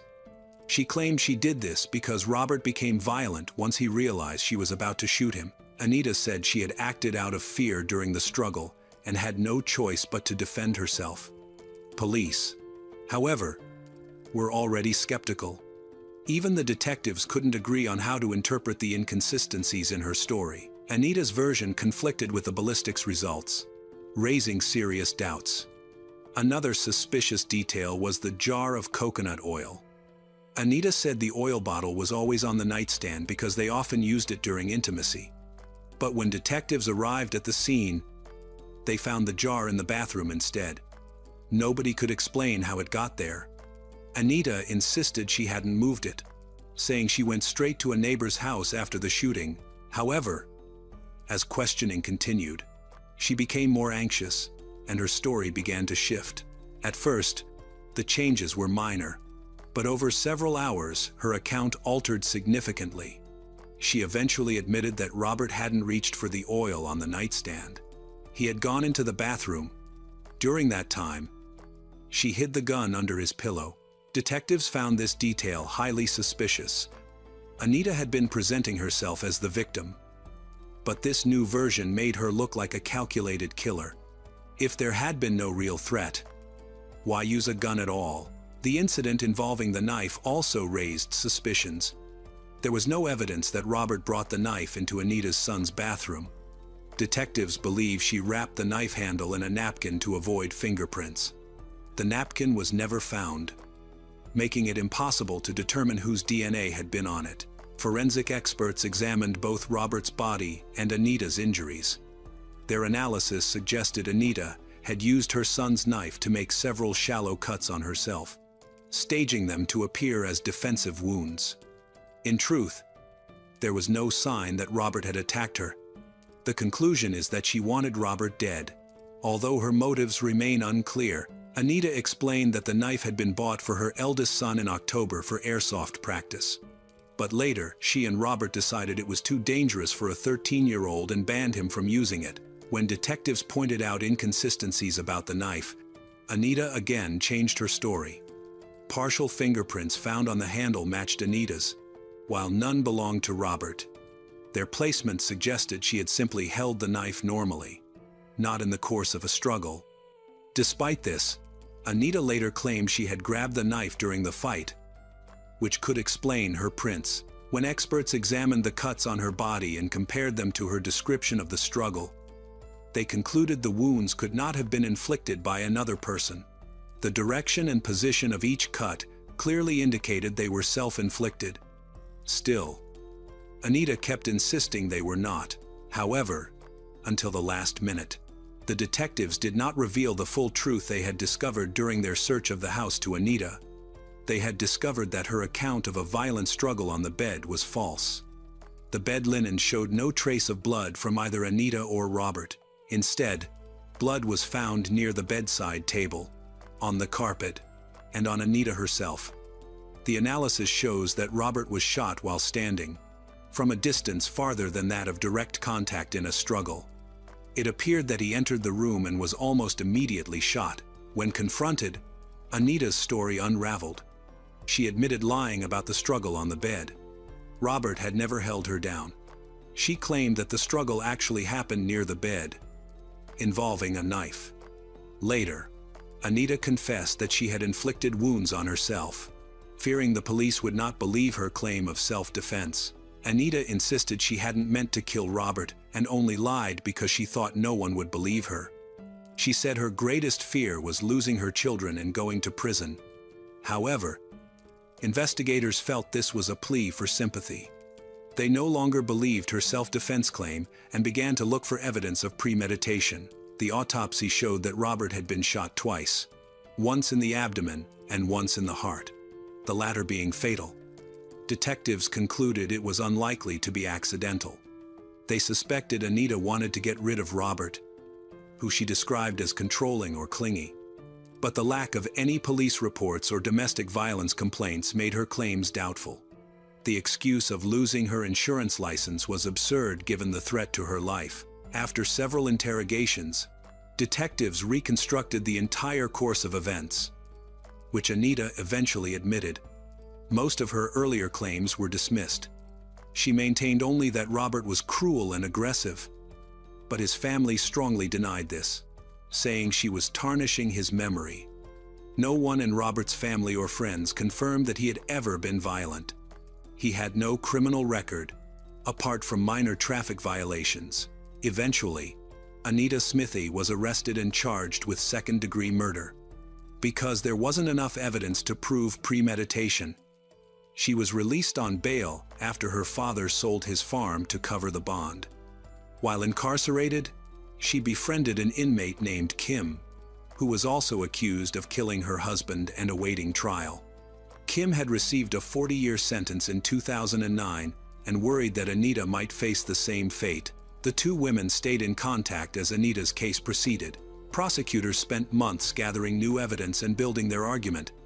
Anita's trial for Robert Klein's death began in 2016, with both their families and friends in attendance. The case divided opinions. Some saw Anita as a victim of long-term abuse, while others demanded justice for Robert. During the trial, prosecutors revealed what they believed was the real motive. Robert had stopped paying his share of the mortgage, putting Anita at risk of losing her home. For years, she had been covering half the payments on her own. If the house was lost, she would lose everything.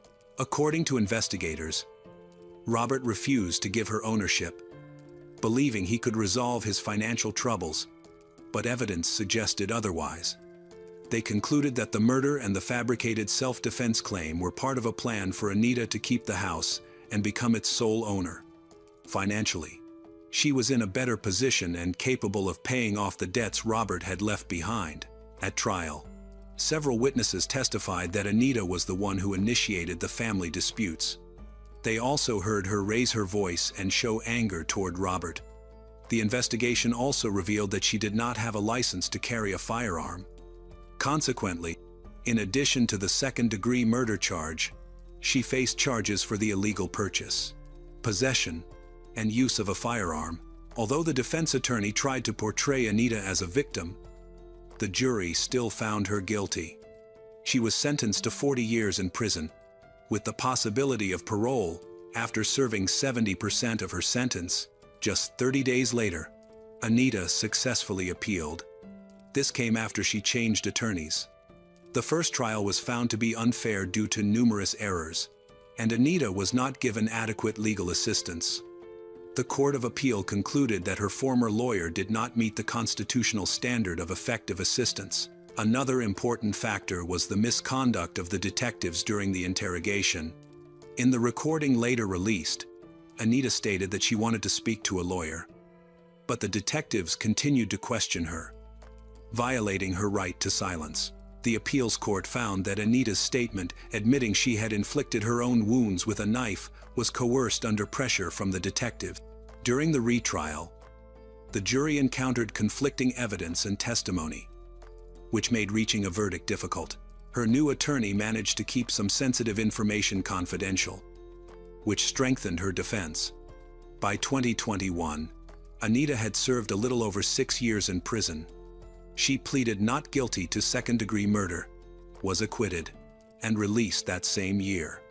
However, she received a 10-year probation sentence. Additionally, Anita was ordered to pay $41,000 in court costs and restitution to Robert's family. Her acquittal was largely due to several strategic mistakes made by the prosecution, investigators, and the previous court. Errors that her new lawyer effectively used to her advantage. Notably, Kim also asserted that Anita was wrongly convicted and always believed in her innocence. Kim and Anita remain in contact. Kim told reporters she had long awaited Anita's release, believed in her innocence, and had even considered helping her escape. Anita claims that both women were victims of domestic violence and government mistreatment. She has attempted to become an activist for individuals in similar situations but has seen little success. In one interview, Anita proposed partnering with Kim to create a law firm dedicated to defending people facing comparable cases,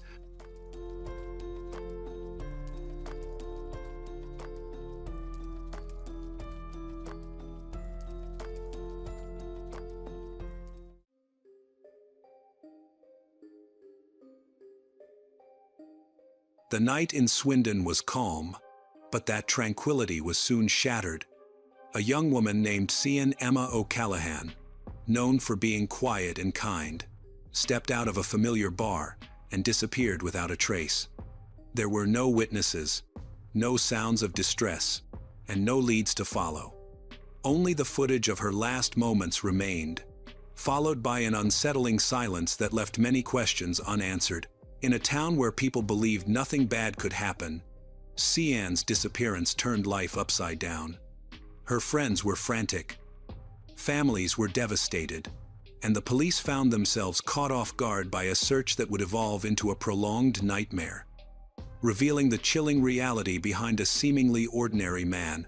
As the smallest details began to emerge, the police realized they were no longer dealing with a simple missing person case. They were confronting a dark reality that had long been lurking beneath the surface.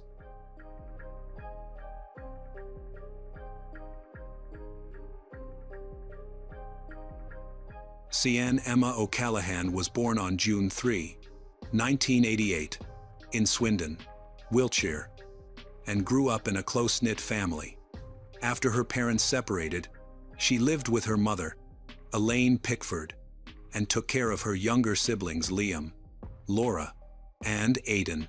Those who know Cian describe her as kind, thoughtful, and always willing to help others. She avoids trouble and conflict, and her friends admire her for being a good listener, bringing peace to their lives. She longs for a simple life with a stable job, a home of her own, and eventually a family. After graduating, Cian realized that the traditional academic path wasn't for her. She decided to work in the administrative department of a local business and quickly established herself as a responsible and dedicated person. She was known for being the first to arrive and the last to leave. Cian had a stable personal life. She lived with her boyfriend, Kevin Reap, 26. In the suburbs of central Swindon, Kevin worked in information technology. They often had gatherings with friends and family, and occasionally went on holidays to the coast. In recent weeks, her life had been normal work, time with friends, and weekend outings. Everything seemed peaceful and safe. Swindon, like many other English towns, had a slow and familiar pace of life. Neighbors were generally friendly, shops closed early, and the streets were quiet after nightfall. Such a peaceful setting seemed unlikely for anything shocking to occur. On the evening of March 18, 2011, Cian went out with friends to Suju, a club in downtown Swindon. The night was typical, filled with music, dancing, and chatting. Surveillance footage shows them entering the club just before midnight. At 2:52 a.m., Cian leaves alone, telling her friends she is walking home. Her apartment, shared with Kevin, is about half a mile away. Cameras capture her walking down the street and turning a corner. But then she disappears from view. That is the last confirmed sighting of her. From that moment, there are no more leads. Kevin attempts to contact her several times by phone but gets no reply. Assuming she is still out with friends, he goes to bed. By morning, it becomes clear that she never returned home. After several unsuccessful attempts to reach her, Kevin calls the police to report her missing at 9:45 a.m. On March 19, officers begin searching the area where Cian was last seen. Unbeknownst to them, these first hours would prove crucial in what would become one of Swindon's most high-profile cases. On the morning of March 19, 2011, less than 6 hours after Cian went missing, the Wiltshire police made their first official response. A specialized investigation unit was quickly formed, consisting of missing persons officers, surveillance analysts, and forensic teams, all tasked with tracing Cian's steps from the moment she left the club to her expected home arrival. Officers began scouring shops along High Street, collecting video footage, and interviewing staff. The footage clearly captured Cian leaving the club and walking alone, but she never appeared on the next camera in the sequence. The distance between those two locations was short, But 32 minutes later, her phone signaled from a location nearly 12 meters away, near the Savernake forest. This detail is suspicious because it's highly unlikely Cyan could have moved to that location in such a short amount of time. By midday, police leaders had issued their first public statement on the investigation, led by Chief Inspector Steve Fulcher. He appealed to the public for information, emphasizing that the incident could involve a serious threat. At the same time, searches began in the area several miles around the club and the roads leading out of Swindon. Many volunteers began arriving in town, printing and distributing flyers with Cyan's picture at bus stops, shops, and in cars. By nightfall, several hundred community members joined the search, and within 24 hours, nearly 400 people were working alongside the police. On March 20, an anonymous benefactor offered a £20,000 reward for any information that could help find Cyan. Law enforcement increased patrols, set up temporary headquarters, and launched a hotline. However, investigators faced numerous difficulties. The camera network had only captured part of Cyan's route. There were no witnesses, no signs of a struggle, and no personal items were found. The only lead was Cyan's phone, which had gone silent. The town was filled with anxious anticipation as reporters gathered in Swindon's main square and national television began broadcasting daily updates. With media pressure increasing, rumors began to circulate, ranging from a robbery gone wrong to theories about Cyan running away. Her family and friends spoke out to refute these claims. Her boyfriend, Kevin, appeared on camera, urgently appealing for her safe return. Authorities worked to control the flow of information, but attention was rapidly growing. For a town like Swindon, known for its tranquility and safety, this situation was shocking. Within hours, it became the center of a national investigation. With each passing hour without answers, anxiety escalated. By the end of the first 24 hours, detectives possessed only fragments of information: a possible route, a time frame, and the last known location of Cyan's phone. The rest remained a mystery, while the public remained hopeful that Cyan would return home safely. Investigators started to realize that the situation might be more complicated than just a missing persons case. A few days after Cyan's disappearance, the investigation made a significant breakthrough. After reviewing hours of city surveillance footage, detectives noticed something unusual. A dark Toyota Avensis appeared in the area where Cyan was last tracked. The timestamp matched the time Cyan left the center of Swindon. The vehicle slowed down, stopped briefly, and then continued toward the Eastern Highway. This became a crucial lead for investigators. Running the license plates linked the car to Christopher Halliwell, a 47-year-old resident of Swindon. He was listed as a licensed taxi driver with a mostly clean record. Aside from a few minor infractions, he seemed like an ordinary person, working nights, living with his partner, Heather, and raising 3 sons. Neighbors and colleagues described him as quiet and reliable. However, nothing about him immediately aroused suspicion. Police brought Christopher in for questioning. He claimed that on the night Cyan went missing, he worked until around 1:30 a.m. before heading home. However, surveillance footage showed his car in the same streets where Cyan was last seen. When officers pointed this out, Christopher began to change his story, stumbling over his timeline and eventually suggesting he might have just been passing through. Despite these inconsistencies, there was no direct evidence linking him to any crime. There were no signs of a struggle, and no items belonging to Cyan were found in his car, leaving police with no choice but to let him go. However, Detective Superintendent Steve Fulcher had a strong feeling that Christopher wasn't merely a bystander. The inconsistencies in his story and his nervous demeanor raised significant red flags. As a result, the investigative team decided to proceed with covert surveillance. Christopher was placed under constant observation, documenting every move, interaction, and stop. His phone was tapped, and a GPS tracker was secretly installed on his car. For several days, Christopher's routine appeared normal as he went to work, filled up on gas, and did some shopping. But this normality started to raise concerns for investigators, as he seemed overly cautious, avoiding conversations and taking unfamiliar routes as if aware he was being watched. The surveillance operation continued, with detectives closely tracking Christopher's movements. On March 24, 2011, he left his home in his Toyota Avensis, stopping at a gas station to refuel. He drove to the outskirts of Swindon and into a rural area without cameras. He parked his car near a wooded area, removed a bundle from the trunk, and laid out the fabric seat covers on the ground. He soaked them in gasoline and set them on fire, an act that was recorded on video by officers observing from a distance.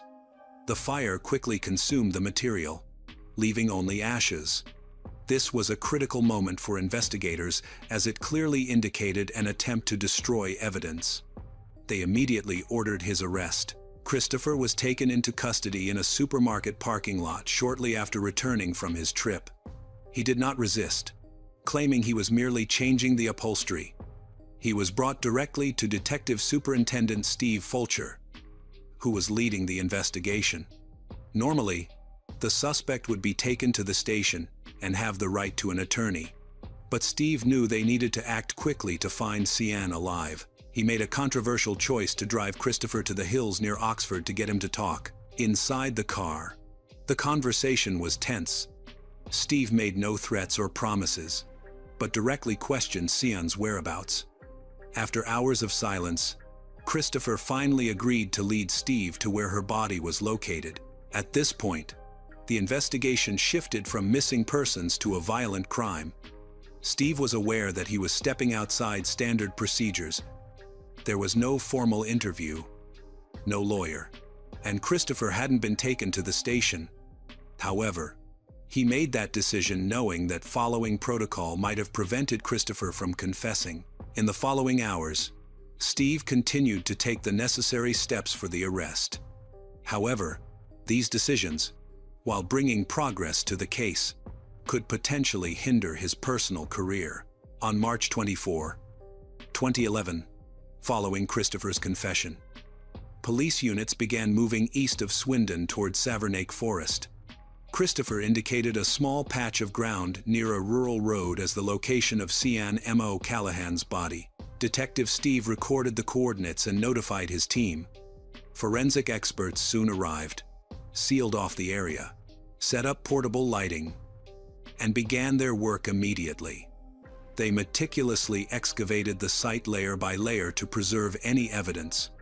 After several hours, they found a human body partially wrapped in fabric just below the surface. Although formal identification would follow, the investigative team was absolutely convinced it was Cian. An autopsy performed by the Wiltshire Forensic Unit confirmed the cause of death. There were signs of trauma from a heavy object impacting the back of the head and several stab wounds on the body. There were no signs of serious assault, suggesting the attack was sudden and brief. Cian may have lost her life shortly after getting into the car. The atmosphere at the site was heavy with silence as the team worked, each member fully aware of the seriousness of the situation. For them, it was more than just another case. It was personal. Steve stood by quietly as the body was recovered from the ground, feeling justified in his earlier decision to bend protocol. Without that choice, they might never have located her. That evening, news breaks across the media. In Swindon, a public mourning begins as people gather outside Suju nightclub, where Cian was last seen alive. They leave flowers and light candles at the entrance, and heartfelt messages appear along the railings. For this small, quiet town, it's a tragedy. The story of a young woman who disappeared just minutes from home has a heartbreaking conclusion. Police confirm that the body found is Cian Emma O'Callaghan, 22, a local resident. The investigation now shifts focus. It's no longer a missing persons case but a major crime investigation. Christopher Hallowell is arrested, and Detective Steve prepares to document the confession that became a key breakthrough in the case. Savernake Forest, previously just a beautiful area, now symbolizes loss, the location where a young woman's life ended and where a significant investigation began. When the investigative team realized the seriousness of the situation, Christopher told Detective Steve that there was another body. He didn't name it, only saying that the incident had happened a long time ago. Investigators quickly start searching a nearby area only a few hundred yards from where Cyan was found. Forensic teams discover bones and clothing remnants. DNA testing confirms the remains belong to 20-year-old Becky Godden Edwards, who went missing 8 years prior in Swindon. At the time of her disappearance, there were no alarm bells. It was thought she had run away from home. Becky's story was tragic. During her teenage years, she battled addiction and was frequently in treatment. But one day, she left rehab and never returned. Over the years, she became unhoused and lived on the streets. Her mother, Karen Edwards, searched tirelessly for her. But every effort was in vain. Now police are telling her that Becky has been found. For Karen, the news is both heartbreaking and provides closure. After 8 years of uncertainty, forensic experts determined that Becky died due to violent actions. But the lengthy time since then means they cannot specify an exact cause. Christopher confessed to the crime, but could not recall the date or details of the incident. Investigators soon realized they were not facing an isolated case, but possibly a series of crimes involving one man. With 2 victims years apart, police began to review old missing persons cases for any connections to Christopher.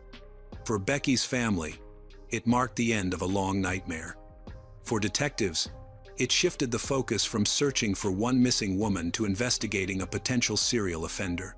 In the fall of 2012, Christopher Halliwell's trial took place at Bristol Crown Court, charged with the murder of Cyan Emma O'Callaghan.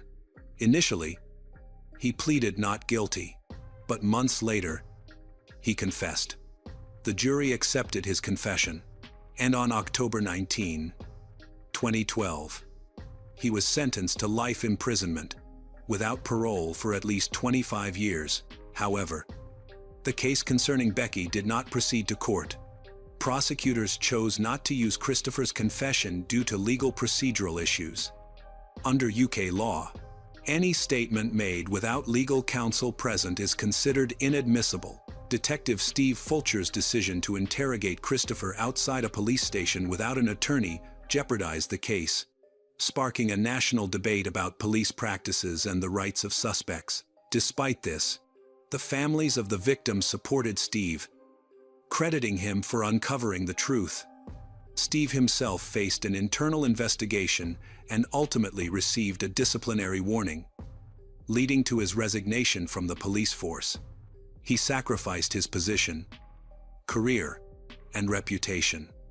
While his actions led to the discovery of both women's remains, public opinion was divided. Some argued that justice should supersede legal technicalities, while others believed Steve had set a dangerous precedent by disregarding established law. Meanwhile, Christopher, who was convicted of one crime, is still serving his sentence and remains silent regarding the second charge. It wasn't until 2016 that law enforcement reopened the trial thanks to additional evidence, including DNA analysis and materials from the crime scene. Prosecutors were able to reopen the case of Becky without needing a confession this time. The jury reviewed the evidence and delivered a clear verdict: guilty. On September 19, 2016, Christopher Halliwell was sentenced to life in prison without the possibility of parole, ensuring he would spend the rest of his life behind bars. The case, which began with the disappearance of a young woman in a quiet English town, ended with 2 life sentences, forever changing 2 lives. After the trials, the lives of those involved took different paths. Detective Steve Fulcher, whose efforts led to solving both cases, was found guilty of misconduct. His choice to question Christopher without an attorney present violated police investigative procedures. Consequently, Steve faced disciplinary measures, lost his rank, and resigned from the Wiltshire Police Department, ending a 20-year career where he had risen from patrol officer to lead investigator. This particular case, the Cian Emma O'Callaghan case, ultimately cost him everything. After leaving the force, Steve moved to Somalia to work as a consultant for a private security firm. Ironically, his decision to break protocol was pivotal in solving crimes that could have remained unresolved. Without that bold, albeit improper, action, the victims might not have been discovered, and the perpetrator could have continued to harm others. Steve prioritized justice over procedure, and the victims' families did not turn against him. Cian's mother publicly thanked him for allowing them to say goodbye to her daughter. Karen Edwards, Becky Godden's mother, defended Steve as well, stating that without him, she would never have learned the truth about her daughter's fate. To them, he remained a hero despite the system's judgment. Meanwhile, Christopher continues to serve his life sentence. His name has become a symbol of one of the darkest cases in modern British history. This case has had a significant impact on the legal proceedings and public psychology, leading to many debates about the boundaries between what is legal and what is right. For the town of Swindon, where it all began, this story became a symbol of loss and broken trust, illustrating how quickly a familiar world can unravel. This narrative is not just about crime. It emphasizes the true cost of uncovering the truth. Some lost their lives, others lost their careers and reputations, but their actions ultimately provided answers that two families had desperately sought for years.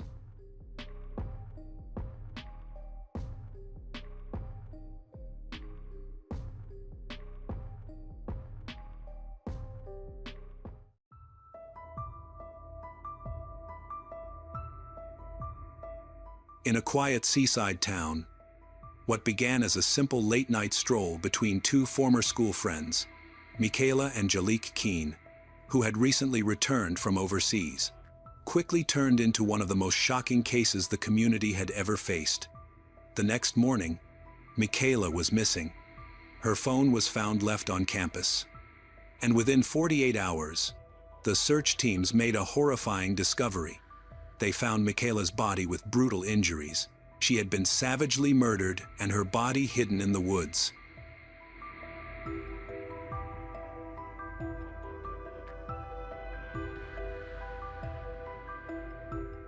Michaela Conley had lived in Bar Harbor for 19 years with her mother and stepfather.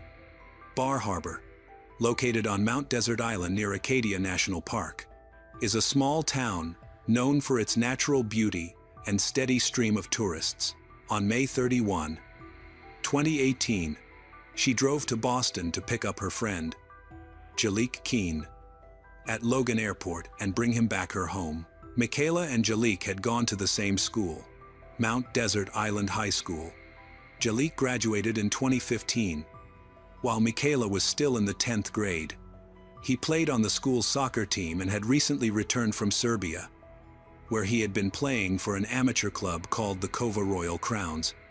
They returned to her house later that evening. Around 2 a.m., Michaela and Jaliek decided to go out for a walk, but Michaela never came home. The next morning, Jaliek went back to Michaela's house and told her mother that he was there to retrieve his cell phone, wallet, which he claimed he had left in Michaela's room. Her mother, Danielle Timoney, was surprised to learn that Michaela had not returned the previous night. Jaliek told her they had gotten into an argument and that he had walked away, leaving Michaela alone. According to him, he hadn't seen her since. Danielle immediately contacted the police to report her daughter missing. That same morning, Michaela's cell phone was found on the grounds of the Connors Emerson School. A school employee turned it over to Danielle, who confirmed it belonged to her daughter. Further investigation revealed that at 2:19 a.m. on June 1, 2018, a video had been uploaded to Snapchat from Michaela's phone.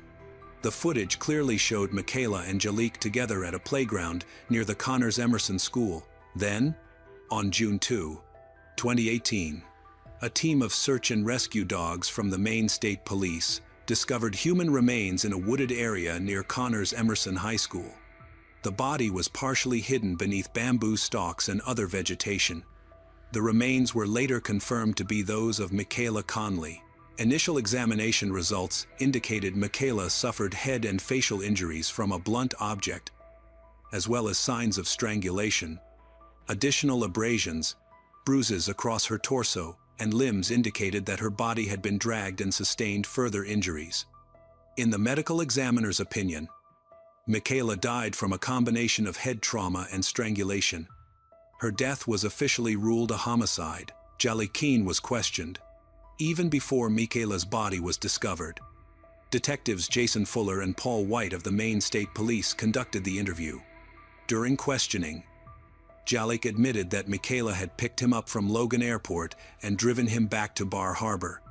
He said he spent time with her at her house until the early hours of the morning. He confirmed that they had entered the Connors Emerson campus together around 2:00 a.m., which was later verified through surveillance footage. He claimed they spent about an hour on school grounds, during which they kissed and intimate. Afterward, he said Michaela became upset, and they argued. Jalil showed investigators scratches on his back, saying she scratched him.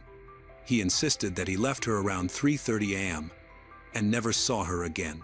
On June 3, investigators conducted a site walkthrough with Jalil before questioning him again. Investigators then obtained video from surveillance cameras around the school. After reviewing the footage, they determined that at 2:17 a.m., Michaela and Jalil were walking along the path from Eden Street toward Connors Emerson School. They then moved out of view toward the playground on the Eden Street side. Another camera mounted on the building facing Eden Street captured the next moments. Although the footage was grainy and partially obscured by a cobweb, investigators were able to identify a figure believed to be Michaela. A man resembling Jalil approached her. After a brief interaction, he lifted her onto his shoulder and walked away while she struggled visibly, kicking her legs wildly. At approximately 7:05 a.m., the video shows a person pushing a lawnmower out of frame. Moments later, Jalil appeared from behind a row of bushes with Michaela's lifeless body. He grabbed her wrist and carried her quickly toward the wooded area where her remains were later found. He was wearing the same black clothing seen earlier in the night, and the distinctive tattoo on his left forearm, noticed by detectives during his interview, was clearly visible. The footage directly contradicted his repeated claim that he had left Michaela at 3:30 a.m. and never saw her again. No other individuals appeared on any of the footage. Following the discovery of the body and the review of surveillance footage, Jalil was arrested and charged, but he continued to claim innocence. About 50 of Michaela's relatives and friends filled the courtroom during the trial. State prosecutors stated that Jalil's DNA was found under Michaela's fingernails and inside her body. Physically, she never stood a chance against him. Michaela was only 5'4" and weighed about 95 pounds, while Jalil was 6 feet tall and had weighed 180 pounds in 2015, according to his profile on the West Virginia University soccer team roster. The defense attorney argued that the state's case relied heavily on circumstantial evidence and that prosecutors could not definitively prove that Jalil killed Michaela. He suggested someone else might have been on the school grounds and managed to evade the cameras. He noted that cigarette butts and an empty alcohol bottle found on the playground had never been examined to identify potential alternative suspects. He argued that the state lacked concrete proof of exactly how Michaela was fatally injured. According to him, the circumstantial evidence did not lead to certainty, only speculation. During the trial, Jalil was shown a video, recorded on the grounds of Connors Emerson School, that appeared to show him carrying Michaela's lifeless body and, later, washing himself at a urinal. Jalil claimed he had no memory of the events captured in the footage. Both prosecution and defense questioned him extensively. He said he had been awake for nearly 36 hours, having just returned from an international flight from Serbia, where he had been playing soccer. According to him, he remembered nothing from that early morning until he arrived at Michaela's house, where he had supposedly left his phone and wallet. In May 2019, the jury found Jalil guilty. The verdict was formally delivered on September 11. During sentencing, the judge remarked that Keene's refusal to fully accept responsibility, despite the video evidence, was appalling. He added that it was equally disturbing that Keene went to Michaela's mother only minutes after killing her, pretending to be concerned for her daughter. Jalek Keene, 22, was sentenced to 58 years in prison for murder, along with an additional 30 years on related charges, to be served concurrently. Crystal Beira Nieves moved to New York from Puerto Rico in 2019 with her mother and 14-year-old brother. Over time, they settled into their new life. Crystal and her brother attended school, while their mother, Christy, found work and did everything she could to support her children. In 2021, Crystal graduated from high school and began searching for a job, but without formal qualifications. Her options were limited, and she applied for a position at the Burger King on 116th Street in East Harlem, just a few blocks from their apartment. Working as a cashier at a fast food restaurant wasn't what she envisioned for herself. She dreamed of going to college and learning a skilled profession that would lead to better opportunities. For now, however, Crystal focused on saving money to buy her first car, something she wanted to earn entirely on her own. Crystal faced several challenges during her early days on the job. Her initial work schedule placed her on night shifts. East Harlem had long struggled with social issues, including high crime rates, and Crystal felt understandably uneasy about working late hours. Homeless individuals often gathered outside the restaurant at night, and this frightened her. Concerned for her safety, she asked her manager to move her to the day shift. She was promised the schedule change beginning January 14, 2022. As she worked through her final days on the night shift, the anxiety only grew stronger. On the evening of January 9, 2022, Crystal prepared to leave for one of her last late-night shifts. Before stepping out, she told her mother she didn't want to go because she was afraid of the people who lingered around the restaurant after dark. But her mother insisted Crystal needed to take responsibility and finish her assigned shifts. Crystal went to work, and that was the last time her mother ever saw her alive. Upon arriving, Crystal changed into her uniform and began her shift. The Burger King operated 24/7, but there was no security presence. Around 1 a.m., a man dressed entirely in black, wearing a ski mask and holding a gun, walked into the restaurant. At that moment, there was no one on site who could protect the staff or customers. A customer sitting at a table became his first victim. He was struck on the head with the butt of the gun. The attacker then turned to the 59-year-old manager and violently punched her in the face before heading toward the front counter. Standing behind Crystal, he aimed the gun at her, demanded that she open the cash register and hand over all the money. Crystal obeyed immediately. She opened the drawer, took out the cash, and handed it to him. But there was only $100 inside. In a fit of rage, the man pulled the trigger. The bullet struck Crystal squarely in the chest. Once the gunman fled, the injured manager called 911. Police and paramedics arrived within minutes, and Crystal was rushed to the hospital. Despite doctors' efforts, she could not be saved. Officers secured the crime scene, but the attacker had already disappeared. The customer who had been struck and the manager who was assaulted told investigators everything they could recall. Both stated clearly that Crystal had not resisted. She followed every command. Yet he shot her anyway. The New York Police Department released an image of the suspect. Though the mask hid his face, they hoped someone might recognize his clothing or build. A $1,000 reward was announced for information leading to his arrest, and within days, it increased to $20,000. The loss shattered Crystal's family. Her life was only just beginning, and now her loved ones were planning her funeral.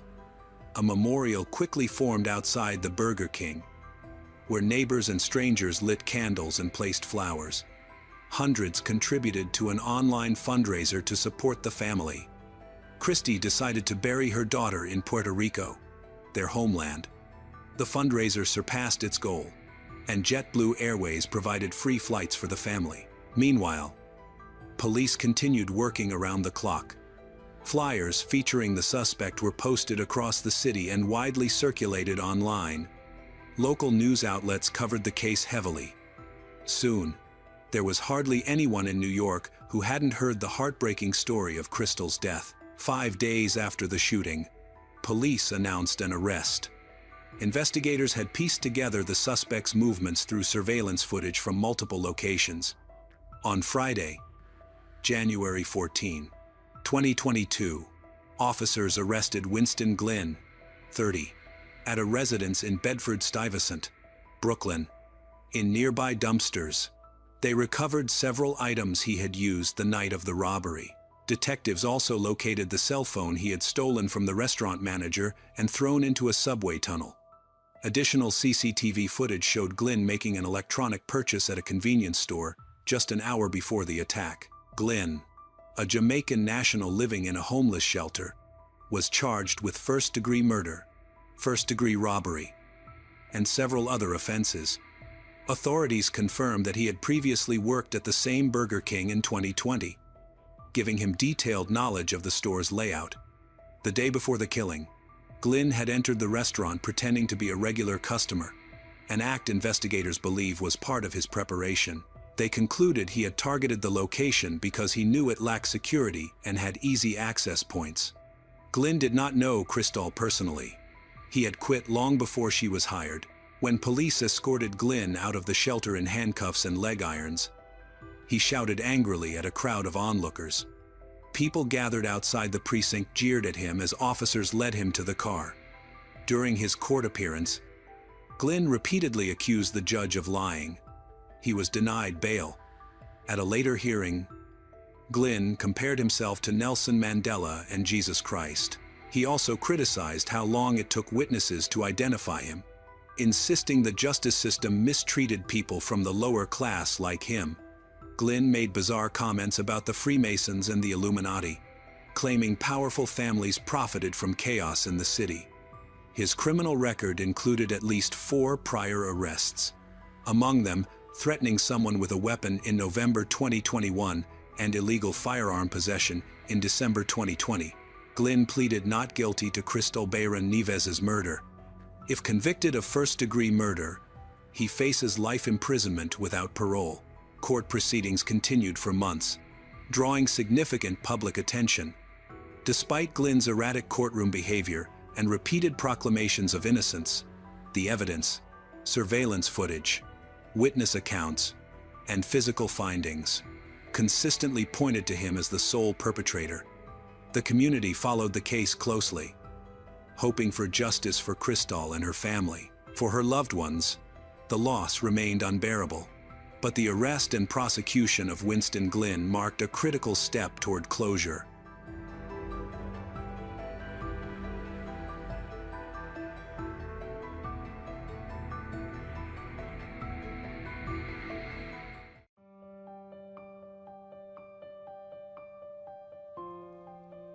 A suburban house has been transformed into a place of horror, with bloodstains splattered all over the walls.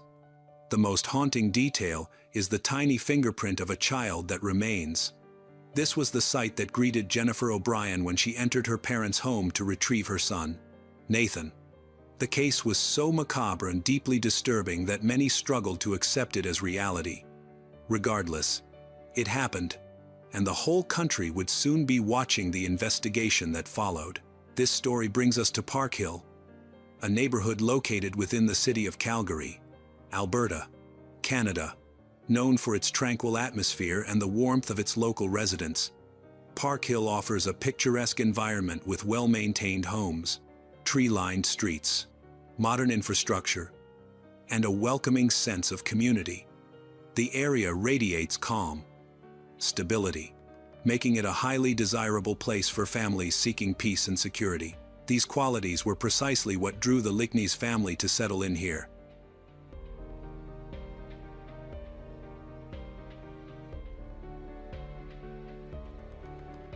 Alvin Lickness, a beloved father and grandfather, was 66 years old at the time.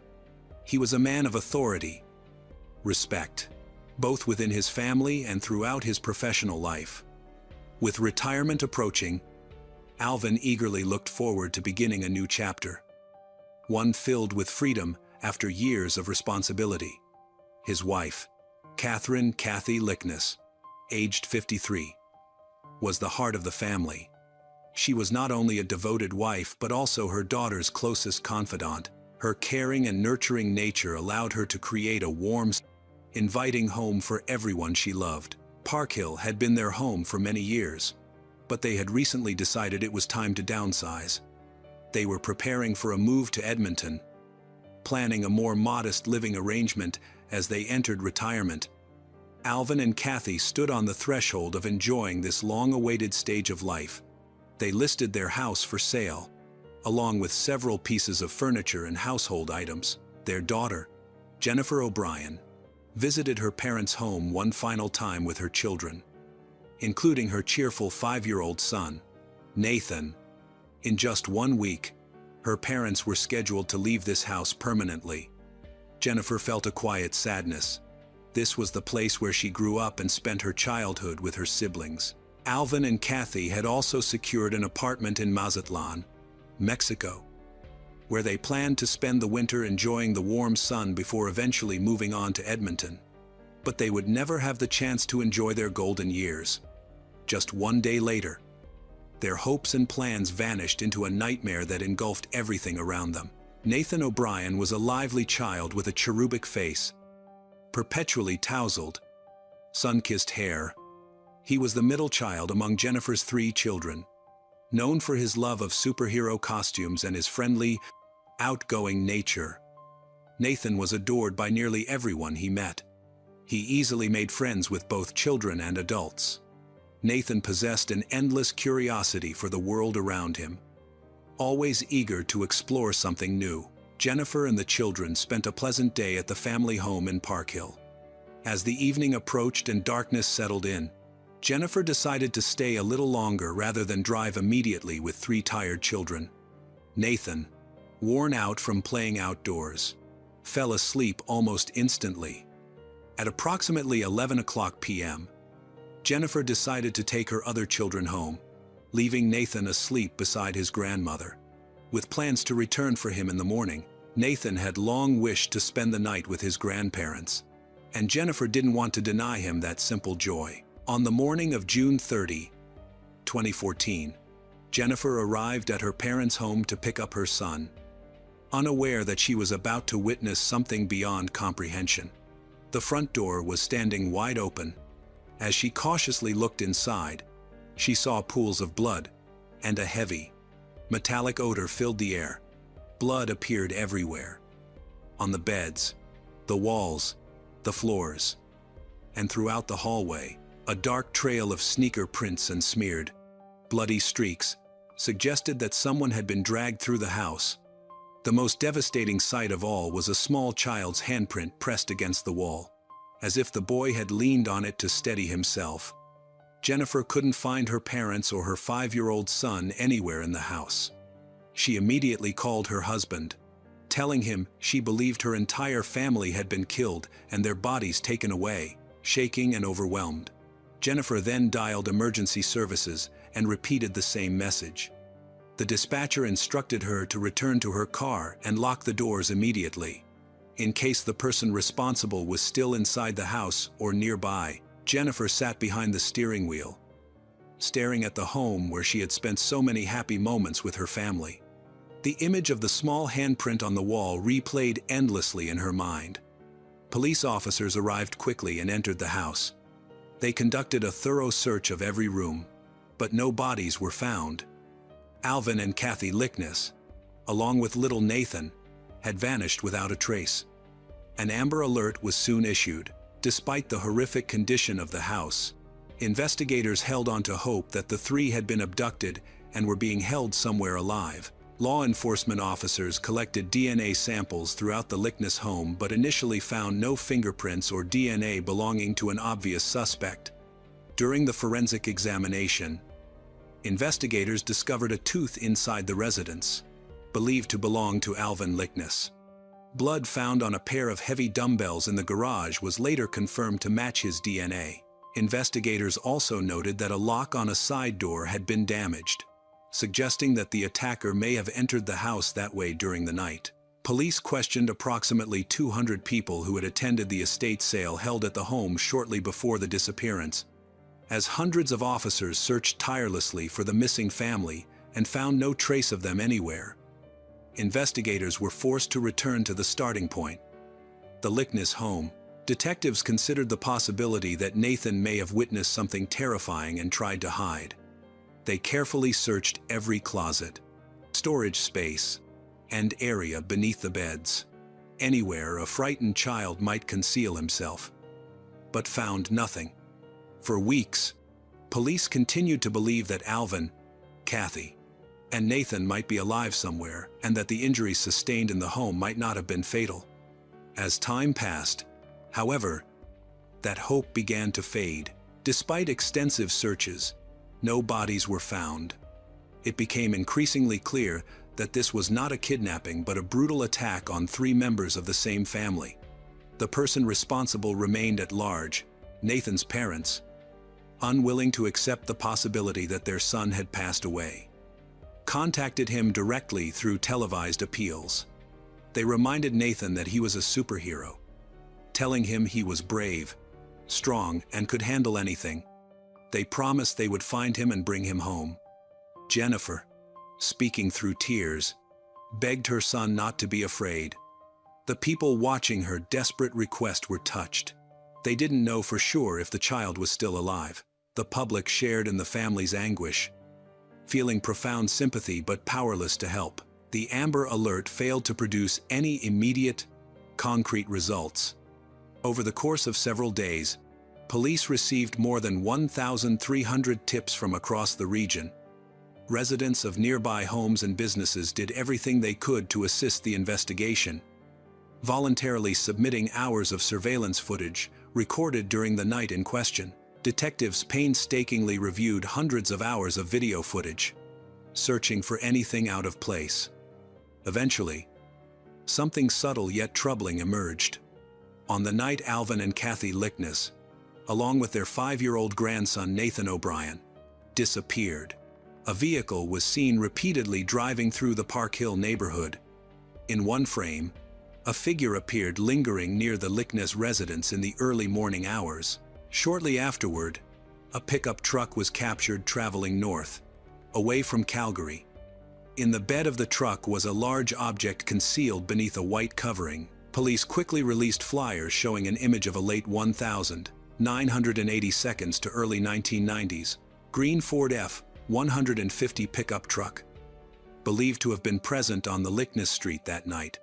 Investigators were eager to identify both the vehicle and its driver, suspecting they could hold crucial information about the disappearance of Alvin, Kathy, and Nathan. Publicizing the image proved to be a pivotal decision. A woman who recognized the truck contacted authorities. The caller was Patty Douglas, and the truck belonged to her brother, Douglas Garland, 56. Douglas Garland had a long, troubling history. In his youth, he was expelled from medical school after being caught cheating. Over the years, he had been repeatedly arrested for weapons-related offenses and assaults, though charges were often dropped or never pursued, allowing him to evade lasting consequences. In 1992, Douglas was convicted after police discovered a methamphetamine lab on his rural property. To avoid arrest and imprisonment, he fled to British Columbia, where he assumed the identity of a teenager who had died in a car crash.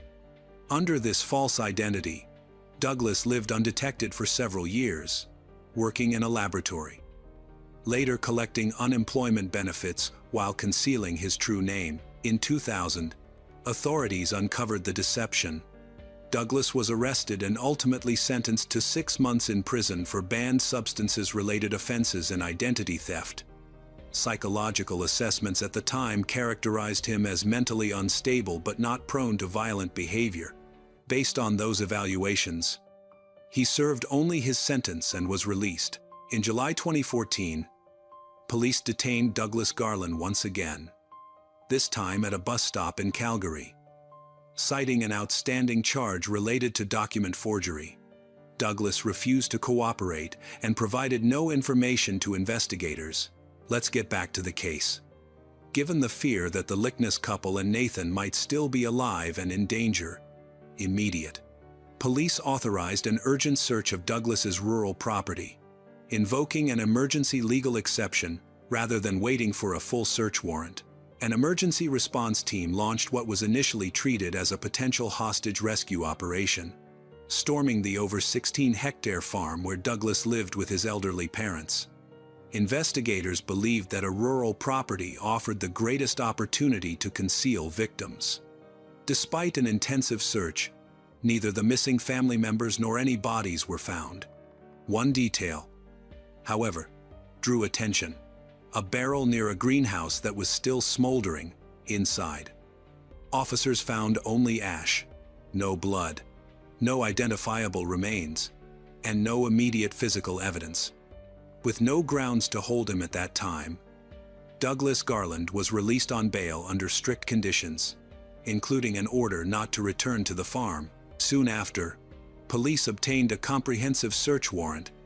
More than 300 officers meticulously combed the property, surrounding fields, and nearby wetlands, while forensic specialists focused on the structures themselves.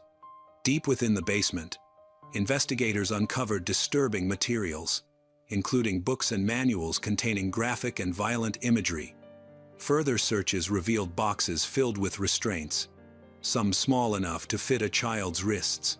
Additional items included hacksaw blades, leather straps, bone saws, knives, firearms, even a straitjacket. Authorities also discovered a computer hard drive hidden beneath the rafters in the basement. The hard drive contained an extensive collection of material related to violence. Gathered through meticulous online research, Douglas had downloaded numerous documents and instructions from the internet, including information on how to attack victims in the early morning hours to maximize the element of surprise, descriptions of painful methods of torture, and guides explaining how to kill without experiencing emotional involvement. The hard drive also contained disturbing images related to Douglas's personal obsessions and fantasies. On shelves nearby, investigators found books focused on poisoning and violent crime. Among them were photographs involving adults wearing diapers, with their hands and feet restrained, some appearing unconscious or possibly deceased. Investigators also uncovered a kit designed for impersonating a woman in the basement. It included silicone breast prostheses, 2 long blonde wigs, racks of women's clothing, and an extensive shoe collection consisting of 89 pairs of boots, shoes, sneakers that fit Douglas's feet. One empty shoebox found in the closet drew particular attention. The sole pattern printed on the box could have been compared to an imprint found at the Lickness home, but the corresponding pair of shoes was missing. Meanwhile, Douglas violated the conditions of his release and returned to the farmhouse without notifying Calgary police. Detectives monitoring his movements believed he intended to destroy or conceal evidence hidden in the basement. His second arrest occurred as Douglas attempted to move through dense trees and thick brush, while a police helicopter hovered overhead. He was formally charged with the murders of Nathan O'Brien, Catherine "Kathy" Lickness, and Alvin Lickness. Nearly 2 weeks had passed since their disappearance, and although no bodies had yet been recovered, prosecutors proceeded based on an overwhelming volume of evidence. More than 1,400 individual items collected during the investigation. At that stage, it had not yet been definitively proven that Douglas Garland was the man who carried out the brutal attack on Alvin, Kathy, and Nathan. The investigation continued without pause. Detectives decided to re-examine the contents of a smoldering barrel that had been noticed during the initial search of the farm. As forensic specialists carefully sifted through the ashes, they made a chilling discovery. Among the remains were a child's tooth, charred human tissue, a metal eyeglass frame, and numerous fragments of human bone. A subsequent investigation revealed a layered history between Douglas and the Lickness family, stretching back many years. Patty Douglas, Douglas's sister and the woman who alerted police about the pickup truck was the common-law wife of Alan Lickness, one of Alvin and Kathy's sons. This family connection drew immediate attention from investigators. It soon emerged that Alvin and Douglas had worked together years earlier. In 2006, Alvin, a successful businessman, was seeking technical assistance for a project, and Alan suggested Douglas as a potential collaborator. Douglas, who possessed some technical knowledge of mechanical engineering, began working with Alvin on the development of an industrial pump for the oil and gas industry. The pump itself was Alvin's invention, and Douglas was hired to help refine, improve certain aspects of the design. However, the project was never commercialized. By early 2007, the working relationship came to an end. After losing his position, Douglas became increasingly resentful. The termination appeared to fuel a deep-seated anger that lingered for years, gradually hardening into bitterness. Investigators think Douglas's anger built up over time until he violently destroyed what he blamed for his humiliation. While there was no evidence that Nathan had been a specific target, authorities believed Douglas was unwilling to leave any witnesses behind. His actions showed no regard for age or innocence. His focus was on revenge. In January 2017, Douglas Garland stood trial in a packed Calgary courtroom, where he pleaded not guilty to 3 counts of first-degree murder. Throughout the proceedings, he filed no motions and remained largely expressionless. The trial drew national attention, becoming one of the most closely followed criminal cases in Canada, as the public struggled to comprehend the brutality of the crime. Just one day before their disappearance, Alvin and Kathy Lickness had held an estate sale at their Park Hill home, preparing to sell the property and downsize. Douglas, who had harbored resentment toward Alvin for years over the failed pump project and the associated patent, appeared to seize this moment. Investigators believe, in the early hours of June 30, 2014, Douglas gained entry to the Lickness home by drilling through the lock on a side door. Instructions on how to defeat such locks were later found on his computer. While the household slept, Douglas went to the master bedroom, where Alvin was resting, and struck him multiple times with a heavy blunt object. He then moved to the guest bedroom, where Kathy and 5-year-old Nathan were sleeping. DNA evidence confirmed that both were attacked there. The extent of blood loss indicated that Kathy also suffered a severe blow from a blunt instrument.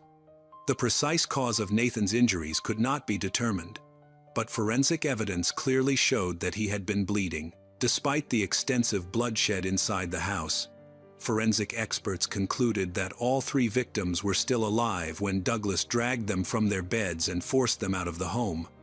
Investigators believed he transported them in the back of his pickup truck, bound and concealed beneath a white covering later observed in surveillance footage. No usable fingerprints or DNA belonging to Douglas were found at the residence.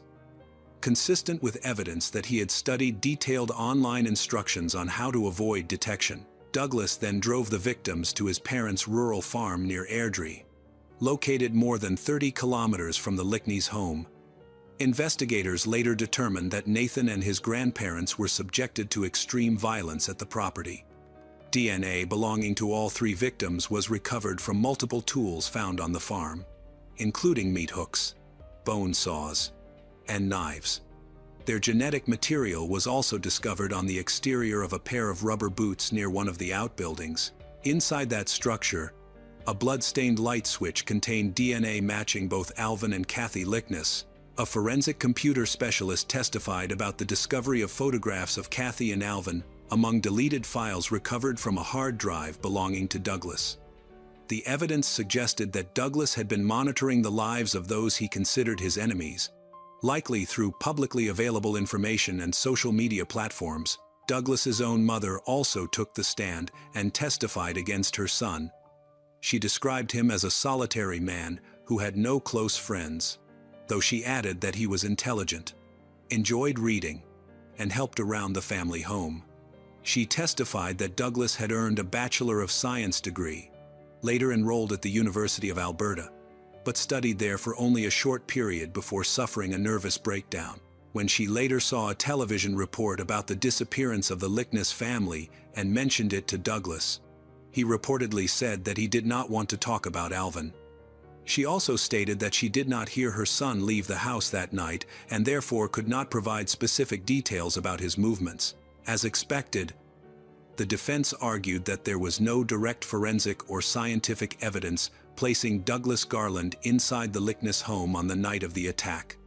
Defense counsel emphasized that no eyewitness had seen Douglas commit the murders and that there was no definitive proof showing how or why the 3 victims had been killed. According to the defense, the case was built entirely on circumstantial evidence. On February 6, 2017, near the conclusion of the trial, prosecutors presented what they described as a pivotal piece of evidence, one discovered purely by chance. At 9:30 a.m. on July 1, 2014, the day after the attack at the Lickness residence, a small aircraft operated by an aerial mapping company was flying over airspace near Airdrie, Alberta, conducting routine photographic surveys of the area and surrounding communities north of Calgary. The aircraft captured images every 3 seconds and, by extraordinary coincidence, recorded 2 photographs that would later be introduced in court and significantly strengthen the case against Douglas. The images appeared to show 3 human figures lying face down on the ground near several outbuildings south of the main farmhouse. 2 of the figures were clearly adults, unclothed except for white material wrapped around their waists. Experts were able to estimate their approximate heights, one about 6 feet 2 inches, another about 5 feet 6 inches. A third, much smaller figure was visible nearby, lying on its side in the grass close to a burn barrel. The prosecution suggested that the smaller figure was a child. The pilot who operated the aircraft testified that when he flew over the same area approximately 26 hours later, the figures were no longer visible in the photographs. In this tragic case, the silence of the victims spoke volumes. No intact bodies were ever recovered, only fragments.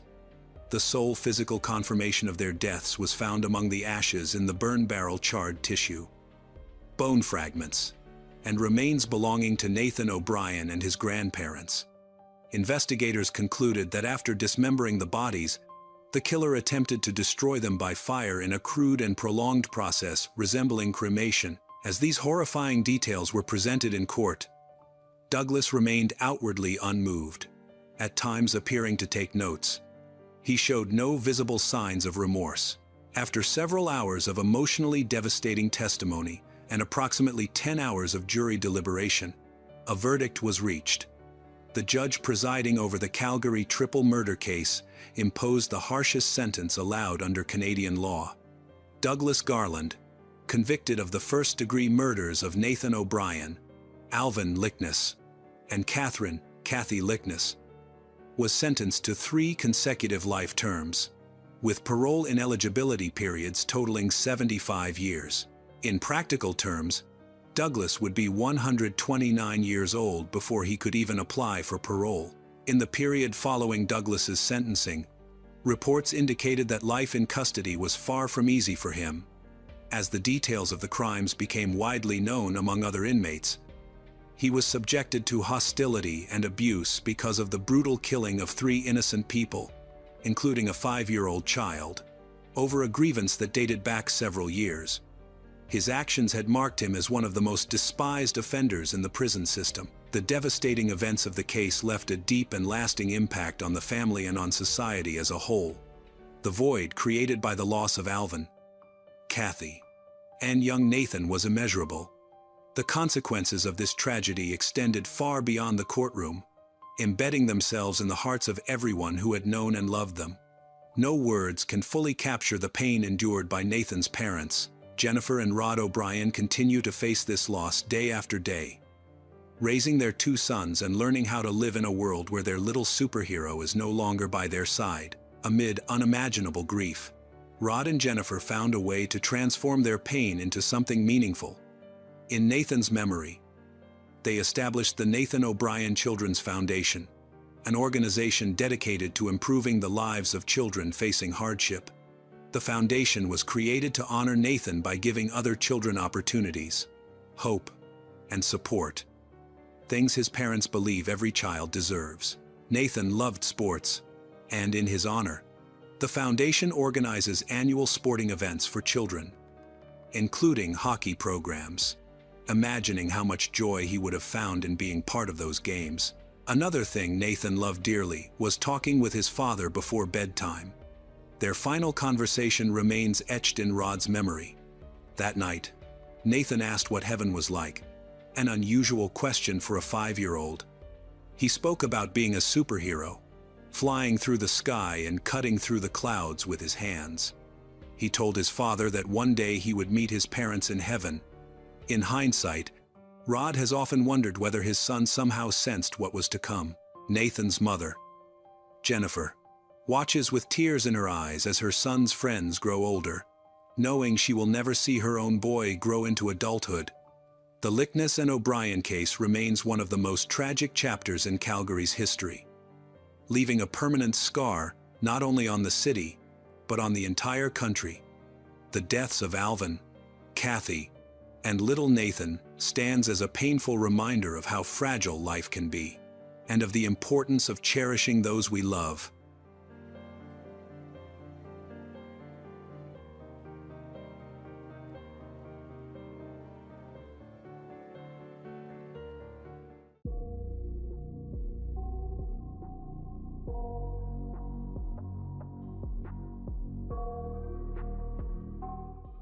What if a young woman could disappear in one of the world's largest cities without leaving a trace? What if every clue conflicted with the last?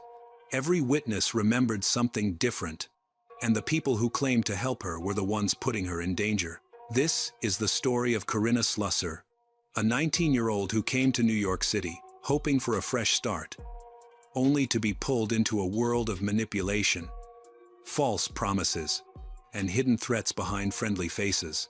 In the weeks before she vanished, Corinna shared glamorous photos and optimistic captions online, trying to appear in control while her life unraveled.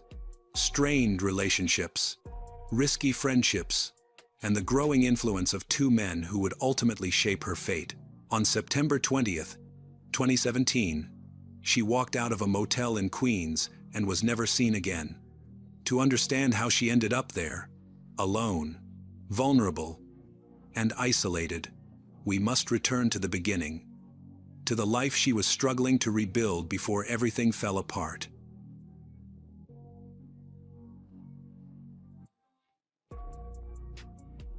Corinna Slusser was born on March 6, 1998, in Bloomsburg, Pennsylvania. After her parents divorced, she was raised by her mother, Sabina Tuordo. Corinna was an outgoing, engaged student who did well academically.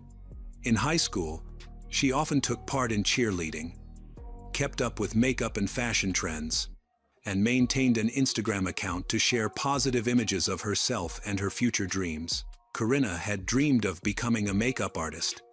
However, in 2016, signs of trouble began to appear.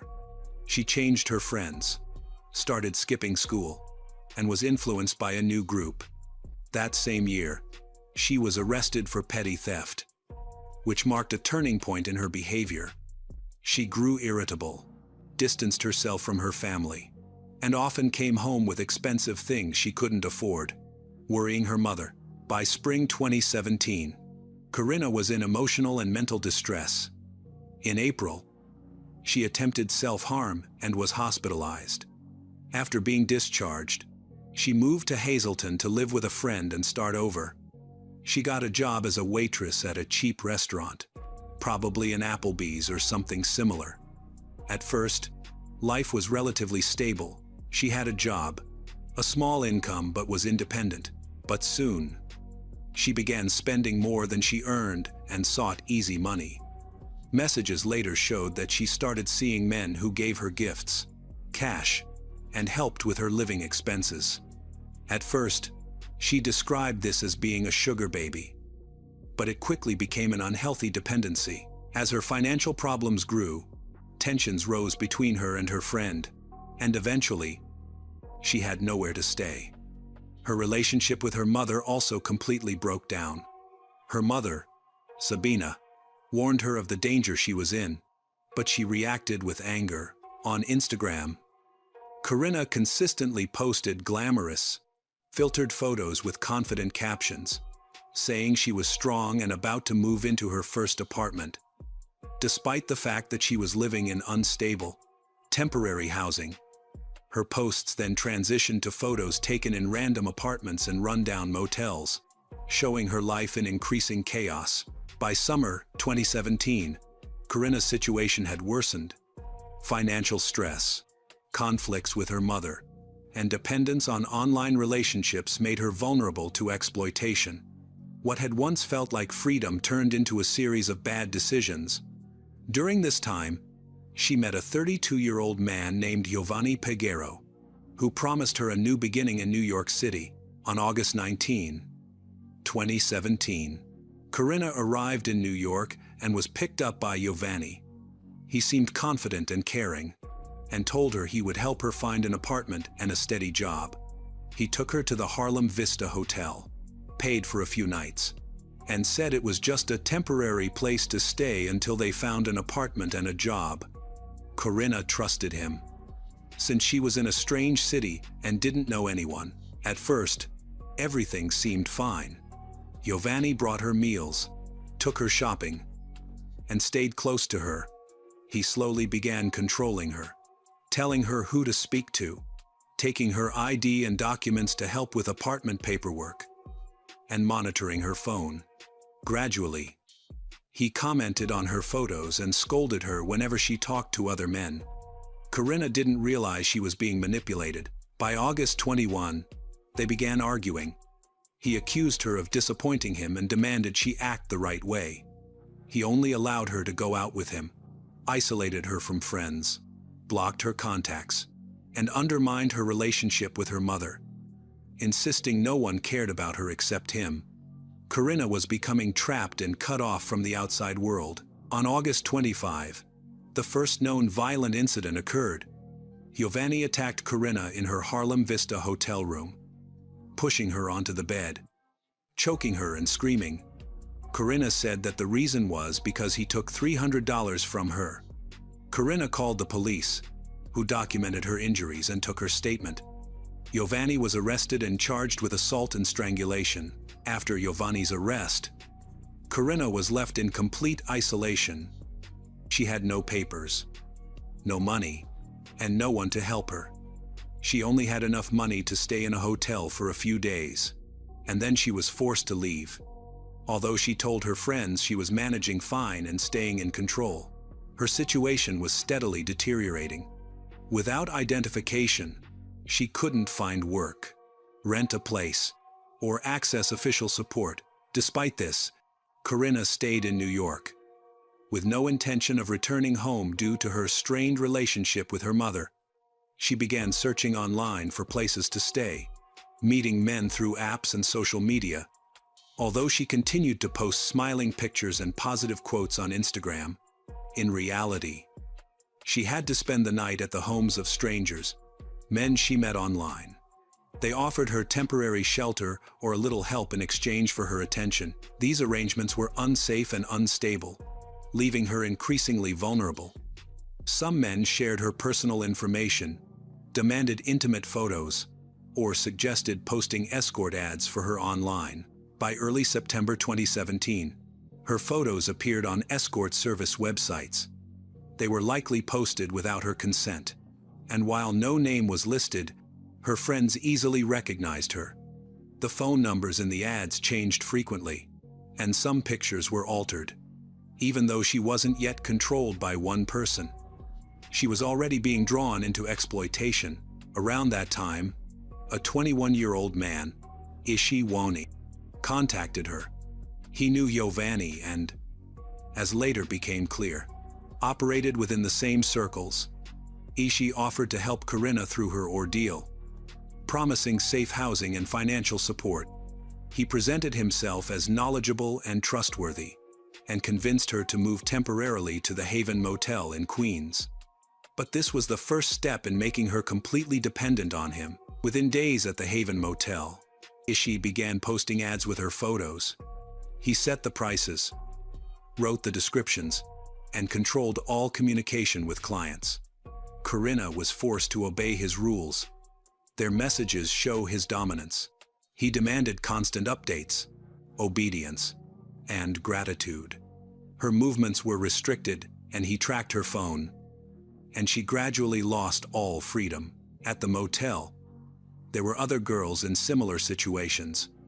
The tension increased, leading to competition, jealousy, and conflict.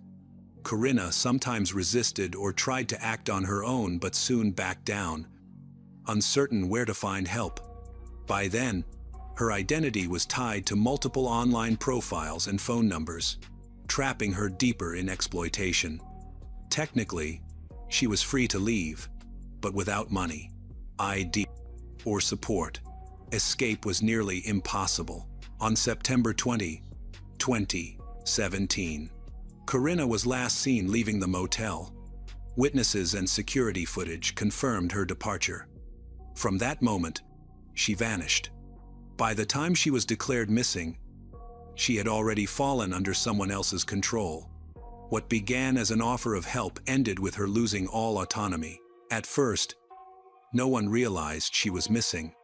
Given the chaos in her life, her silence didn't seem unusual. Friends assumed she had changed her phone number, and her mother thought she was simply upset.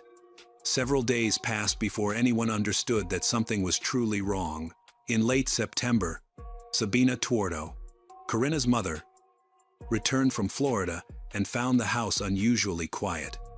Corinna wasn't answering messages, and all the belongings she'd left before leaving for New York were still untouched. Sabina then contacted the Bloomsburg Police Department. Initially, officers treated it as a voluntary disappearance by an adult. But when Sabina presented a copy of the restraining order against Giovanni, along with letters he had sent after his arrest, the case was transferred to New York authorities. Investigators began examining Corinna's online activity and financial records. One of the first leads took them to the Haven Motel in Queens. The manager confirmed that a young woman matching Corinna's description had stayed there in September with a younger man who paid in cash. She appeared tired and spoke very little. The last sighting of her was on September 20th. After she left, the room remained empty for 2 days until housekeeping arrived. Inside, staff found a few belongings, makeup, a pharmacy receipt, and an empty purse. But her phone, identification, and clothes were gone. Police later discovered that the room was booked under a false name, and the payments were traced to Ishi's debit card. When questioned, Ishi claimed that Corinna had left on her own and denied knowing where she went. He said she had been communicating with someone from the Bronx, but offered no further details. Investigators also found that his phone had been wiped and the SIM card replaced. A digital investigation revealed that, in the week before her disappearance, Corinna had visited escort service websites using her phone. Although her listings had been deleted, cached copies were recovered. They had been posted from IP addresses in the Bronx and Queens, the same areas where Ishi and his associates operated. The ads were created in batches, using similar wording, descriptions, and photos of different women. As the investigation expanded, authorities found links between Corinna and people connected to a man named Giovanni Peguero. One witness confirmed that Corinna had worked with their group for a short time before another guy, who matched Ishi's description, took over. This was the first time police confirmed that Giovanni and Ishi were part of the same network. Though solid proof was still lacking, no one had reported abuse, and Corinna was legally an adult. By November 2017, investigators began to suspect that Corinna might have been taken out of New York. They checked transportation hubs and reviewed surveillance footage, but found no sign of her. The last signal from her phone came late at night on September 20th in the Bronx, after which it went silent permanently. The case came to a standstill. Reports repeatedly mentioned 3 names: Corinna, Giovanni, and Ishi. Everything pointed to that final day, But what happened afterward remained uncertain. She could have left voluntarily, met with harm, or been transferred to another network. None of these theories could be confirmed. Corinna's mother, Sabina, refused to give up. As the official investigation slowed, she became determined to keep attention on her daughter's case. She began by posting on Facebook, contacting journalists, and writing to the police. Most of the time, she received only standard replies. The investigation is ongoing. Concerned the case would fade from memory, she started reaching out to online communities focused on missing persons. Corinna's photos began circulating on forums and public groups across New York City. Sabina personally searched listings, sometimes thinking she recognized her daughter in new images. Every lead she found, she passed on to investigators, who always promised to follow up. By November 2017, Sabina realized that it was necessary to attract public attention. She spoke with local TV stations in Pennsylvania and shared details about Giovanni's arrest and Corinna's last known stay at the Haven Motel. That media coverage was the first major breakthrough. The story spread quickly online, and strangers began contacting her about sightings of Corinna on the subway, in Atlantic City, and elsewhere. Sabina passed all the information to the police, which led to dozens of leads, none of which were ever verified. Still, the growing attention ensured that Corinna's case could not be forgotten. Sabina then created a page called Help Find Corinna Slusser to raise awareness and collect funds for a reward. Within a month, thousands of people had joined. Volunteers helped design flyers and share posts online. Sabina traveled to New York herself, posting flyers throughout the Bronx and Queens. On one occasion, she was fined for unauthorized posting. At the same time, a legal battle began to unfold. Sabina hired a lawyer and demanded that her daughter's case be included in a federal anti-trafficking initiative. Her efforts paid off. The case was reclassified from a voluntary disappearance to a high-risk missing person investigation with suspected exploitation. That changed everything. Homeland Security became involved, investigating Ishi's connections, looking for other victims, and tracking similar criminal networks. Corinna's name was added to the federal missing persons database. In December 2017, the FBI offered a $10,000 reward for any information leading to the case. The story spread nationwide. Under media pressure, Ishi was questioned again. He denied all involvement, claiming Corinna was an adult who had made her own choices. He insisted he hadn't seen her after September 20th and didn't know where she went. Then a breakthrough came. One of Ishi's former acquaintances, a young woman, contacted Sabina's attorney. She described a darker reality: manipulation, threats, rules, and debts that kept the girls trapped. Leaving without permission, she said, was considered betrayal. This was the first circumstantial evidence that Corinna had not voluntarily disappeared. Sabina refused to give up.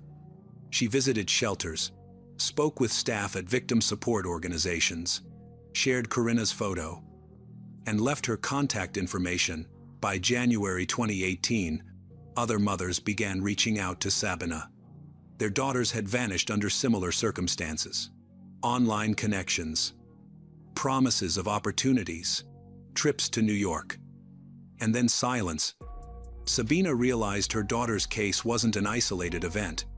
She started collaborating with anti-trafficking groups and speaking publicly. Sabina came to accept several possibilities. Corinna might have been taken. She might have died, or she could be hiding, too afraid to return. But as long as Corinna wasn't found, there was still hope. And Sabina fought to keep that hope alive, for herself and for others. Meanwhile, investigators gathered every piece of evidence they could. They interviewed everyone connected to the case, analyzed online activity, and traced IP addresses linked to Corinna. Still, no major breakthroughs emerged. She had vanished in a city where hundreds go missing. The evidence was weak, the witnesses uncertain, and nothing concrete enough to press charges. Sabina continued her work alone. She kept detailed notes of every call, message, and new lead. This record later became the foundation for a public database that tracked Corinna's disappearance almost hour by hour. Sabina's persistence kept the case alive. While investigators stayed silent, she spoke out. As the city moved on, her voice became the last one, speaking for a daughter the world had almost forgotten. When Corinna Slusser's case was made a federal matter, several agencies stepped in: the FBI, the U.S. Attorney's Office for the Southern District of New York, and Homeland Security. They believe her disappearance was related to abuse, which allowed them to use more advanced investigative tools, including telecommunications data and restricted databases from classified advertising websites. Agents started by reviewing Corinna's digital trail. They traced phone numbers and IP addresses, uncovering dozens of ads featuring her images. Some had been posted in October and November 2017, after she went missing, suggesting someone continued to use her likeness. The ads didn't mention her name but matched her images exactly, right down to poses, angles, and identifying marks. The phone numbers change frequently, but some have been linked to previous criminal investigations involving escorts. The FBI found that many phone numbers had been disguised through call forwarding services. Further analysis showed that some of these lines were registered under the names of women previously linked to Ishiwani. This led agents to broaden the list of potential accomplices and revealed that Ishi's operations were well organized and extensive, not just the work of one man. The scheme involved fake advertisements, proxies, and rental properties obtained with forged documents. Search warrants were issued for Ishi's digital devices and those of his associates. The seized smartphones contained key evidence: photos of Corinna Slusser, encrypted client chats, and audio messages with direct orders and threats. Investigators also found group conversations about prices, meeting places, and how often encounters occurred. The repeated phrase, "she can't say no," appeared in multiple messages, combined with victim statements. This showed that Corinna had no control over her situation and had been coerced. The FBI interviewed dozens of women who had worked with Ishi. Their testimonies varied. Some were frightened, others had left earlier, and a few still felt afraid of him. Some remembered hearing Corinna's name, while others saw her picture on Ishi's phone. Several admitted that Ishi rotated ad listings among different women depending on availability or client payment, which explained why Corinna's name and photos kept appearing even after her disappearance. Meanwhile, investigators tracked transportation and surveillance data from Queens and the Bronx, placing Ishi near the Haven Motel.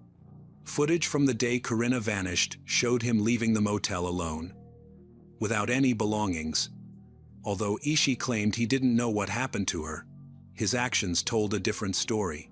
Motel logs and call records showed he continued to use Corinna's phone number after September 20, directly contradicting his statements and deepening suspicion that he was hiding information.